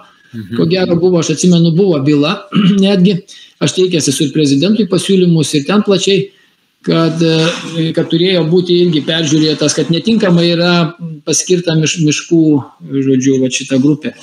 Tai aplinkos ministerija, kiek pamenu, nežinau, ten gal atsakymo jų gali ir nebūti. Jie nurodė, kad maždaug, kad jie nesprendžia, aš dabar nebeatsimenu, ar kaip jie ten buvo, kad jie ten visi kažkaip išsisuko iš to klausimo, kad miškų grupė yra nustatyta įstatymu, jie taip rašė, miškų grupė yra nustatyta įstatymu, mes patys nesprendžiam nieko. Kažkaip tai taip keistai. Tai aš vis tiek įsivaizduoju, kad miškų grupės priskirimas vyksta per miškotvarkos projektą. Tiesa, dar nepamiršti vieną dalyką.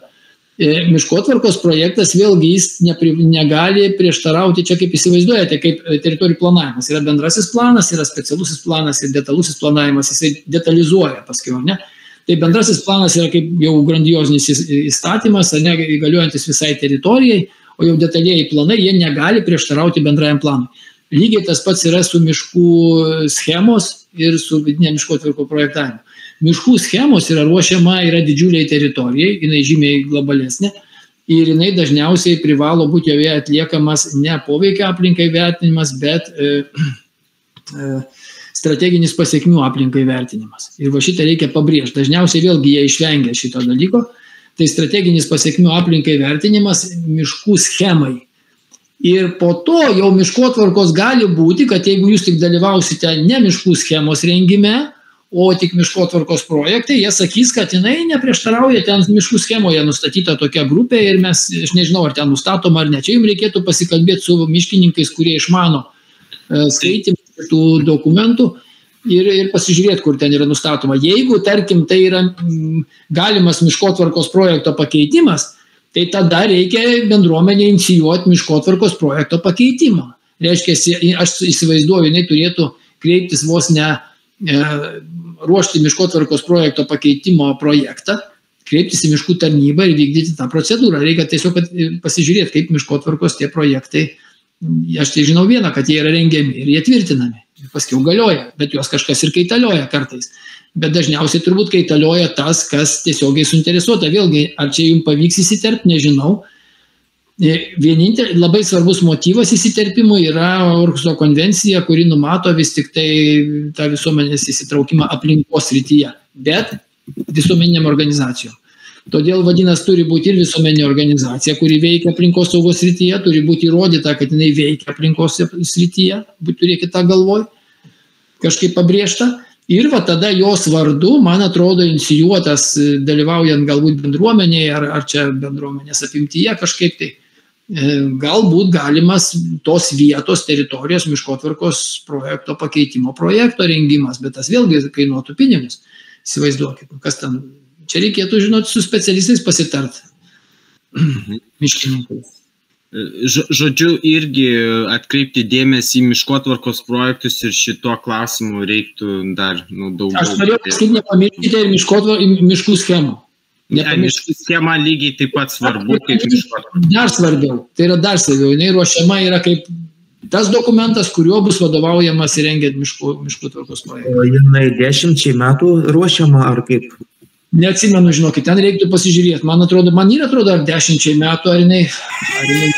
Man yra tekę dalyvauti, tai 20 metų. 20, oho. Taip atsakau, jinai yra... Utenos apskrities. Tai va, tai... Supratau, paskutinį, dar Vilija norėčiau, kad paklaustų ir gal apie tą atvejį šiek tiek užsimintum, kur Kaune irgi. Vilija, negirdim tavęs, turi atsiblokuoti. Sveiki. Tai va, apie atvejį, kur Kaune, tai norėjau pasidalinti, ten buvo statė namus įmonė ir išsikirto šiek tiek valstybinio miško, kad būtų geresnis vaizdas į Nemuną iš tų naujų butų ir taip pat užpylė tenai gruzų, ten didelę dalį paklotės ir ten medžių. Tai buvo taip, kad iškelta byla, 50 000, aplinkosaugos departamentas paskaičiavo 50 000 žalą ir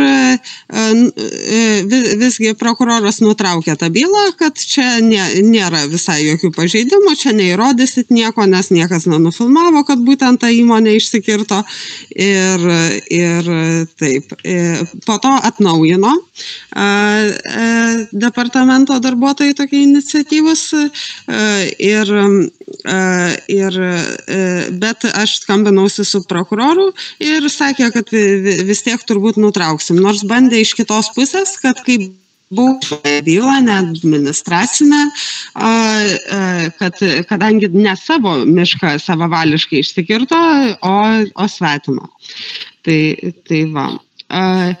Tai klausimas vienas būtų, kaip čia taip yra, kad jie iš anksto turi sprendimą ir net nenagrinėjo tokiu atveju, atmeta vis, nors 50 000 žala. Ir kitas mažas klausimas, jūs sakėt, kad iš esmės, jeigu šitą urėdija yra atsakinga, kaip privatus asmuo tenai duoda į teismą, bet man ne vienas aplinkos apsaugos departamento ir kitų institucijų atstovas sakė, kad jie patys asmeniškai yra atsakingi, kai jie surašo kažkokią bylą ir tada jį duoda į teismą tas privatus asmuo, gal žinot šitą, ir jisai atsakingas savo turtu, o ne aplinkos apsaugos departamentas, pavyzdžiui. Tai va. Aš to klausim, to antrosios dalies nelabai supratau, žinokit, kaip jūs pakomentavot, bet galbūt dar prie jos prieisim. Žiūrėkit, pirmiausia dėl šito, ką jūs minėjote. Matot, čia reikia skirti truputėlį tas funkcijas. Prokuroras vykdo viešą persekiojimą nusikaltimo atveju, reiškia, jeigu pradėtas ikiteisminis tyrimas. Ikiteisminį tyrimą pradėti galima tik tai esant baudžiamojo kodekso pagrindams, tenais yra aplinkos saugos srityje, jeigu aš perskaityčiau jums, jūs suprastumėt, kad greičiausiai ten to nusikaltimo nėra, nes jis neapima tos apimties didelės. Ir teisminis. Ir dėl to, kada duodi skundą dėl ikiteisminio tyrimo, prokuroras gali priimti nutarimą, pavyzdžiui, atsisakyti pradėti ikiteisminį tyrimą. Čia jisai sprendžia. Tai yra persekiot valstybės vardu nusikaltėlį ar nepersekiot. Kitas momentas yra viešojo intereso gynimo teisė. Tai yra, kada prokuratūra imasi ginti viešą interesą. Ir va čia man truputį gana keista situacija jūsų atveju. Nes jie viešo intereso greičiausiai vėl, kaip aš minėjau, aš prokuratūrą iš vis laikau bergždžia šitoj srityje, absoliučiai bergždžia, tai yra absoliučiai bergždžia institucija. Ir tą visada turėkit galvoti, nėra ko ten kreiptis. Bet jūsų minimo atveju prokuratūra atsisako ginti viešojo interesų, nurodydama štai ką. Jie sako, kad mes esame būtent ta galinė institucija, tai yra mes ginam viešą interesą tik tuo atveju, jeigu jo negina ta institucija valstybės, kuriai privalu tai daryti. Tai jūsų atveju tą privalo daryti būtent departamentas, ginti viešą interesą, o ne prokuroras. Todėl būtent departamentas privalo vykdyti tą bylą, o ne prokuroras vykdyti viešo intereso gynimo, užvesti bylą, nes jisai pasakys, kad mes imamės tik tokiu atveju, jeigu nesima institucija, o čia jūs patys į mus kreipiatės. Dabar žiūrėkit, reikia atskirti vieną dalyką. Kada eina kalba su prokuroru apie tai, ten mato jie nusikaltimą, jūs supraskit, kad nusikaltimą reikia įrodyti visiškai. Tai yra, baudžiamoji teisė reikalauja įrodinėjimo tokio, kad nusikaltėlis gali būti nuteistas tik tuo atveju, kada jo kaltė visiškai įrodyta, nusikaltimas visiškai įrodytas ir panašiai. Tai šiuo atveju jiems paprasčiausia pasakyti, o mes nematėm, kas skirto, o mes nenustatėm kaltos mens. Suprantat, tai čia paprasčiausia. Dabar, bet kaip aš ir minėjau, ten ir pagal savo apimtį, nes ten, jeigu baudžiamojo kodekso straipsnį atsiversite, tą jūs galite tiesiog pasigūglinti, tai matysite, kaip ten skamba, net man atrodo kažkokie veiksmai, kur sukūrė didelę ekologinę vos ne katastrofą ir ten panašiai kažkas ten susijęs su didelė žalos padarimu gamtai. Tai šiuo atveju reikia nepainioti dviejų dalykų – baudžiamoji atsakomybė ir civilinė arba administracinė atsakomybė. Tai administracinė, civiliniai, pavyzdžiui, atsakomybė yra visai kitas principas. Tai yra labiau tikėtina įrodyta ar labiau tikėtina neįrodyta. Jeigu baudžiamoji visiškai įrodyta, tai civilinė sprendžiama taip. Jeigu teisėjas įsitikinęs, kad daugiau įrodymų, kad taip įvyko, reiškia, taip ir įvyko. Ir šiuo atveju ginčas dabar su šita institucija yra administracinės nuobaudos. Institucija turi surašyti administracinę nuobaudą. Jinai ją nubaudė, yra vienas ginčas, tai yra administracinė bauda. Antras ginčas yra civilinis ieškinys dėl žalos gamtai atlyginimo. Tai yra visiškai vėl savarankiškas. Ir šiuo atveju jie tiesiog pareiškia šitie tūkstančiai, kuriuos minėjote, tai yra greičiausiai žalos gamtai paskaičiavimas. Vadinasi, vienas yra administracinė atsakomybė, kur skiriama yra bauda. Bauda skiriama taip, kaip administracinis kodeksas numato. Tai yra už kažkokį pažeidimą skiriama bauda, tarkim, ten 1000 eurų pareigūnui arba asmeniui, jeigu jo nenustata ar įmonėje kažkokiai, tai tarkime bauda. O visiškai savarankiškai jau yra žalos atlyginimas, tai čia nesidubliuoja jie. Žalos atlyginimas reiškia tą, kad tu sugrioviai, tu privalai atlyginti žalą gamtai ir tam yra metodikos. Ir va štai būtent departamentas atlieka skaičiavimus, paskaičiavo greičiausiai žalą gamtai tos 50 000 ir turi pateikti ieškinį dėl žalos gamtai atlyginimo. O ne visą laiką viską permetinėt prokurorui ir paskiau pasakyti, žinot, prokuratūra negynė, va čia jie kalti. Čia visiškai, aš nesuprantu, kaip čia vyksta procedūra, šiuo atveju visiškai departamentui to prokuratūra nėra ką veikti. Jie pateikė skundą, jeigu baudžiamosios bylos jie nepradėjo, savo funkcijas privalo vykdyti departamentas. Toliau iki galo. Reiškia, jie turi ir baudą surašyti, ir išieškoti civilinę žalą. Teismas gali ją ir sumažinti, nuspręs, kad per didelė, panašiai ten buvo, bet aš abejoju, ar jisai sumažins ją. Aišku, gali būti, kur yra problema šiek tiek, vėl surasti tą atsakovą, bet atsakovas greičiausiai rangovas pasirinktas, jis įrodinės savo nekaltumą, bet jeigu jis ten įvykdys arba kas nors užfiksavo, kad čia jo automobiliai vykdė, tai niekam nebus neįdomu, kokie darbuotojai tą darė. Tiesiog atsakovas bus įmonė, juridinis asmuo ir iš jo priteis turėtų žalą. Tai aš va taip visą tą mechanizmą, konstruktą matau, kaip advokatas. O dabar aš nelabai ten, žinokit, pagavau, kaip jūs. Aha, gal biški, taip. Tai va būtent dėl to, jūs sakot, turėtų pats aplinkos apsaugos departamentas iškeltą civilinę bylą. Bet man tas darbuotojas... Bet man tas darbuotojas sakė ir dar keli, kad jeigu jie iškelia tas bylas, jie yra asmeniškai atsakingi, jeigu ta prasme nepatiks ta bauda ir paduos juos atgal į teismą, tas kuris padarė tą žalą, apskūs tą sprendimą, pats darbuotojas yra savo finansais atsakingas, ne aplinkos apsaugos departamentas, bet pats darbuotojas. Todėl galbūt jie bijo. Visiška nesąmonė. Čia yra jokių būdų. Tai viskas vyksta departamento vardu.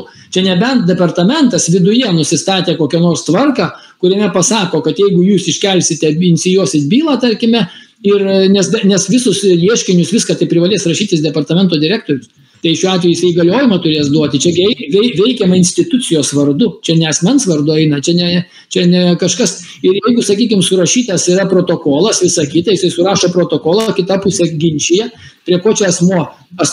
Asmuo visiškai neatsakingas. Gali būti pagal drausminę atsakomybę, jeigu tai yra tokia durna tvarka, ko aš negalėčiau patikėti. Aš manau, kad bet koks toks darbuotojas laimėtų bylą prieš savo instituciją, tai gal jam nebeleiktų dirbti, nebegalėtų dirbti.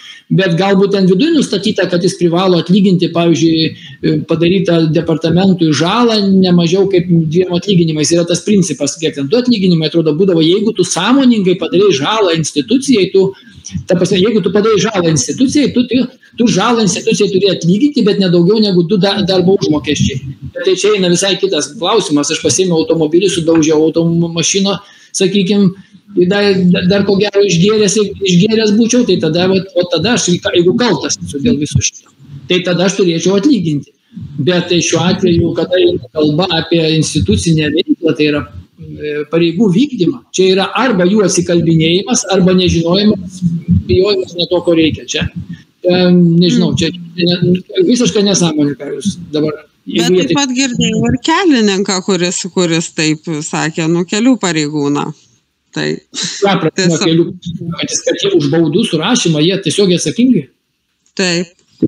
Taip, man atrodo, kad tas melavo jums, žinokit, čia negali būti, nes jeigu jisai normaliai jis, žiūrėkit, jis fiksuoja tik pažeidimą. Baudos skirimą skiria net ne jisai po to, jisai surašo protokolą. Po to baudą skirs arba komisija pas juos esanti administracinė, ar ten jų viršininkas spręs. Ir jisai dar nagrinės, kita pusė turės teisę parašyti savo paaiškinimą, kažkokį nesutikimą, panašiai.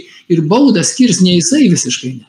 Tai jisai tik susidarė protokolą, tiesiog pažeidimą. Jisai pamatė, kas įvyko, jisai surašė, va štai pažeista, yra nukapoto šaknis, visą va štai tas asmuo, va štai aš užfiksavau, viską duomenys visus perdaviau spręsti. Ir dažnai net tie klausimai yra sprendžiami net ne institucijoje, o paties teismo. Vadinasi, gali būti, kad pati bauda, sakykime, yra surašyta, perduota teismui, teismas sprendžia, kokią baudą skirti. Aišku, kita pusė gali tenais pasisamdyti advokatą, bet administraciniai teisenoje, beje, aš nežinau, čia lyg tai keitėsi kažkiek biskį, sakė, kad buvo lyg kažkas pasikeitę atveju, bet iki šiol buvo logika tokia, kad jeigu tave valstybė kaltina, tai teismas visada yra teisingas, tau jokio advokatų ten nereikia, jisai prieis visada teismingą sprendimą. Jeigu tu samdai advokatus administraciniai ir baudžiamoji byloj, tai tau niekas tokių išlaidų dėl to nepadengs. Čia ne civilinė byla, kur apmoka, kur vyksta ginčas tarp dviejų šalių ir apmoka pralaimėjusius. Šiuo atveju prieš valstybę ginantis advokato išlaidos nebūdavo padengiamos. Po to čia lyg atsirado praktika kažkokia, kur vienas lyg advokatas nuėjo iki nežinau, žmogaus teisų teismo lyg pasikeitė šiek tiek, kad kažkokio pobūdžio bylose vis tik gali būti priteisiamos advokato išlaidos iš valstybės. Iš valstybės, bet ne iš pareigūnų. Tai galbūt čia irgi vienas iš pavyzdžių, kai tarsi bandoma atsikratyti atsakomybės ir inicijuoti procesus. Aš manau, kad čia yra arba akių dumimas sąmoningas, arba per nežinojimą. O jeigu, sakykime, galbūt jeigu tai yra nežinojimas, tai galbūt būtų galima pasikonsultuoti su jumis, kad tas... Galima apie tai šnekėtis, bet man tiesiog būtų įdomu tiesiogiai, kad jie nurodytų teisės normas, kokiomis remiantis, jie gali tokios nesąmonės kalbėti pirmiausia. Gerai, paprašysiu. Taigi čia institucinė, čia jūs supraskite, čia baudžia valstybė, net ne tas žmogus. Žmogus tai mažas įrankis visam šitoj procedūrai. Jisai vienas surašo protokolą, kitas priima sprendimą, o sprendimas priimamas valstybės vardu. Iš esmės, tai yra išieškojimas. Taigi čia jisgi ne savo išieško tą žalą, jis ieško gamtai padarytą žalą į tam tikrą fondą. Viskas. Tai iš principo tokios kaip procedūros kreiptis į prokuratūrą net nereikia šiuo atveju. Ne, aš manau, kad institucija kartais bando, aš pavyzdžiui irgi esu bandęs ne kartą svetimom rankom tą padaryti, labai patogu. Pavyzdžiui, jeigu šiuo atveju man, tarkim, departamentas, nes, kaip iš esmės, jūs supraskite, jeigu aš tą darau, tai aš darau jau teisinį įdirbį savo. Kaip pasakyti, niekas nemokamai nevyksta, ta prasme, net jeigu fondo vardu vyksta, vadinas, aš net ir aš kaip advokatas tada fondui kainuoju. Tada prasidėjo, aš negaliu, aš kažko turiu, visas tai yra didžiulis laiko sąnaudos ir intelektinės sąnaudos. Tai šiuo atveju aš labai norėčiau, kad tos ten, kur sėdži biudžetiniai asmenys, kurie gauna atlyginimą iš mūsų visų, jie dirbtų savo darbą. Ir jeigu, tarkime, aplinkosaugininkai tiesiog surašo viską daro, tai aš tik tai rankomis ploju, džiaugiuosi, skundą nusiunčiau jiems ir to būčiau labai laimingas, kad jie viską padarytų, bet blogiausia, kad jie tada atsirašinėja, tada aš turiu ginčyti jų sprendimus ir tada gaunasi ginčas tarp manęs ir jų, o ne tarp jų ir pažeidėjo. Štai va čia ir yra problema. Tai labai ačiū už tiek daug informacijos, čia tikrai bus daug ką apmąstyti, apdoroti ir pasigilinti. Dar klausimas, ar kas nekalbėjot, ar turit kažkokį komentarą, klausimą ir galim jau eiti į pabaigą šiandien. Mačiau, kažkas rašė komentaruose pradžioj pokalbio. Gal paskaityk, jeigu trumpai. Tiesiog klausia asmeninės nuomonės, už kokius politikus ar partijas balsuoti Seimo rinkimuose. Nepatarsiu. Programuose daugiau dėmesio skiriama aplinkosaugai, tai ką rinkti dėl to, kad saugomumas. Čia toks gal labai jau. Žinot, čia labai atsargiai. Vienas dalykas, kai pasakysiu savo požiūrį, tai kad nebūtų taip, kad pusę atkratysiu, kurių bus kitoks politinis požiūris. Bet vienas dalykas, kas yra svarbu, tai tarkim, pavyzdžiui, buvo čia kažkokia žaliųjų partija, ten merginos tokios. Tai už jas tai tikrai nebalsuočiau niekada, nes jos tikrai su aplinkosauga nieko bendro neturi. Ta žalia politika, apie ką aš ir kalbėjau, kada jinai tam tikra prasme yra šiek tiek agresyvi, tokia tampa. Biskutį, apie kurią kur aš sakiau, visai europiniam lygiai dabar vyksta tas nuosmukis ir kur kritika ateina. Tai man atrodo, čia tokia daugiau. O čia ko gero reikėtų... Komentaras aš viena iš jų. Jo. Tai tokiu atveju aš kažkaip tikrai buvau labai neigiamai nusiteikęs jūsų tada atžvilgių tos politinės organizacijos. Dabar aš labiausiai vis tik tai palaikyčiau tos, kurios palaiko tokį būtent nacionalinio pasididžiavimo atgimimą. Tai čia viskas eina per tai, per patriotizmą. Čia viskas eina tik per patriotizmą. Ir šiuo atveju mūsų konservatoriai turbūt toliausiai dabar nuo to nutolsta. Bet jos yra vedančios partijos. Kas iš to, kad jūs balsuosit už tas partijas, kurios neišeis į rinkimų, pavyzdžiui, nepraeis. Tai čia kitas momentas. Bet aš, pavyzdžiui, aš esu palaikytojas būtent tokių nacionalinių judėjimų, kurie kalba būtent apie tautinę svarbą, apie tautos reikšmingumą, jiems svarbus ir yra Lietuvos miškai. Savaime, čia yra neišvengiamas dalykas, aš pagal savo savimonę tą žinau. Mano toks būtų klausimas pabaigai, kaip žmogus labai domiuosi, sakykime, jūs daug laiko skiriat ir privačiom bylom ir panašiai, ir kiek suprantu iš jūsų pokalbio, kad tų viešo gynimo kaip bylų tai užtenka sočiai ir net ir miškų ir valstybinių to įstatymų klausimas. Tai tiesioginis jūsų rėmimas jūsų fondo kaip ir gerina Lietuvos miškų situaciją, galima taip pasakyti? Galima tai pasakyti, bet esmė su to rėmimu yra tokia, kad, žinote, iš tikrųjų aš neužsiimu propagavimu tą, ką aš darau, o tą, ką aš jums papasakau, čia viso nieks nieko nežino, tik tai jūs žinote. Iš esmės, aš neturiu laiko tiesiog užsiimti savo to reikalų viešinimu, nes aš tam turėčiau vos neturėti, ten vos ne komandą, kažkas tai turi labai gerai puslapis veikti, ten kažkokią propagandą ir panašiai, to aš nedarau. Tai ta parama, jinai labai, iš tikrųjų, labai ačiū visiems tiem, kurie yra prisijungę, ar ten kažkokią nuolatinę paramą ten remia, kad ir po kelis eurus, tai aišku, jie visada eina į fondą ir jie iš to fondo yra mokami už visą tai. Tai tas labai svarbu. Dabar, tai visiems jiems labai ačiū. O šiaip, aišku, jeigu būna kažkoks konkretus atvejis, tai kai buvo Kauno ąžuolyno atveju, tai jisai davė labai didelį postumį, nes tai parodė, kad žmonės supranta konkrečią bėdą ir tada jie kažkaip susitelkė. Tai aš labai nustebau, tada ten pirmas kartas tai pavyko, kad mano kažkoks mano laišką sureagavo labai žaibiškai ir ten buvo per keletą savaičių ten surinkta pakankama suma, kuri buvo tam bylinėjimuisi skirta. O šiaip tai aišku, kažkaip reikėtų į tos konkretizavimus apie tos miškus pasikalbėti, bet kada kalbi šiaip vėl apskritai abstrakčiai apie miškus. O tai jeigu aš apie Kauno aukštųjų šančių tos ąžuolus pakalbėčiau, parašyčiau kažką, tai ko gero būtų rezultatas. O kai kalbi šiaip apie medžių gynimą arba, sakykime, miškus, tai tas duoda, visi galvoja, kažkas tokio, žinočiau. Tai aišku, kažkaip darysim, tas 2%, bet čia visi dėl jo kovoja, turbūt visos, ir jūs visi norite jų gauti, ir aš lygiai taip pat noriu jų gauti. Tai jie paremia kažkiek, tai, taip ir gyveni, tai va šiuo atveju. Tiesa, kam čia, kurią aš užgavau, tai aš labai atsiprašau, aš užgauti nenorėjau, žinoma, čia tiesiog, aš sakiau, neklauskit geriau politinės pozicijos. Ne, labai gerai. Mūsų yra dažna situacija, kad mes daugybę klausimų nesutarėm, tiesiog jūs paminėjot, kad dėl medžių ašarų neliejat, mes dėl tam tikrų medžių, tam tikrų vietų visgi išliejam ašarą. Ir nesijaučiam blogai dėl to.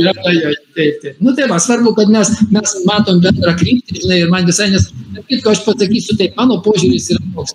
Jeigu man politiniai kovoj absoliučiai visiškai neįdomu, kokiai partijai žmogus priklauso, man kas yra baisiausia. Baisiausia yra vienas dalykas dabar politikoje, kad konservatoriam labai svarbu, kas atnešė idėją, arba socialdemokratai labai svarbu, kas atnešė idėją, dar socialdemokratai mažiau kažkaip, aš kažkaip jos dabar biskį pozityviau vertinu jau.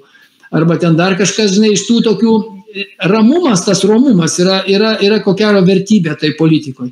O baisiausia yra, sakau, kada yra taip, man, pavyzdžiui, aš taip, jeigu mano yra gera idėja, aš pasiryžęs ją padovanoti būtent stipriausiai partijai. Nes aš tikiu, kad jinai ją gali išvesti į politinių diskusijų lygmenį ir jinai gali rezultatą pasiekti. Bet jeigu jinai yra, man dėl to visiškai neįdomu, kokiai partijai žmonės priklauso. Ir lygiai tie patys žalieji, jeigu jie, sakykime, aš kodėl nepritariu tom žalėjom, kadangi jie labiau už tą, žinot, tas globalizmo idėjas, o aš tų globalizmo idėjų nepritariu jom. Tai žinot, tai gal čia, bet mes neliskime tos politinius ginčius, nes jos sakys, ne, mes visai kitaip. Aš tik pasidžiaugsiu su visais, kad šiandien Simonas Gentvilas padėkojo visiems visuomenininkam ir pats pradėjo keistis. Aišku, tam pačiam sakinį vėl kažką kito pasakė, bet jau... Jis visada dėkoja, nepastebėjot, jis labai mandagus. Gerai, ačiū visiems labai už susitikimą tada ir turbūt tikiuosi. Ačiū labai. Gal įvyks kažkokių bylų ar kažkokių aktualijų, gal kažkada vėl susibėgsim, aptart gal Dabar labai norėčiau pasiilsėti kažkaip taip pat biskį. Gerų atostogų, Sauliau, ačiū labai už laiką, visi, kas klausė, prisijungė šiandien ir dar gal peržiūrės įrašą, tai kviečiu apsilankyti Sauliaus puslapį vikfondas.lt, paremti jo veiklą, nes tai labai svarbu. O dokumentus perskaitykite, kuriuos aš įdėjau. Žinokit, jie bus jums naudingi, tiesiog žinioms praplėsti. Ten man pačiam reikia pasiskaityti, jos geriau žinosiu, kas ten kuo užsiima. Gerai, o dokumentus galim ir viešai visuomeniai pasidalinti? Ir visi labai bijo tos asmens duomenų, aš visai nebijau. Čia viešai. Valstybinių institucijų informacija, tai ką aš galiu dalintis, kaip jums reikia žinoti. Taip, viešas interesas, tai labai svarbu. Ačiū labai, Sauliau, dar kartą. Gerų atostogų. Ačiū visiems, kas klausė. Iki. Iki.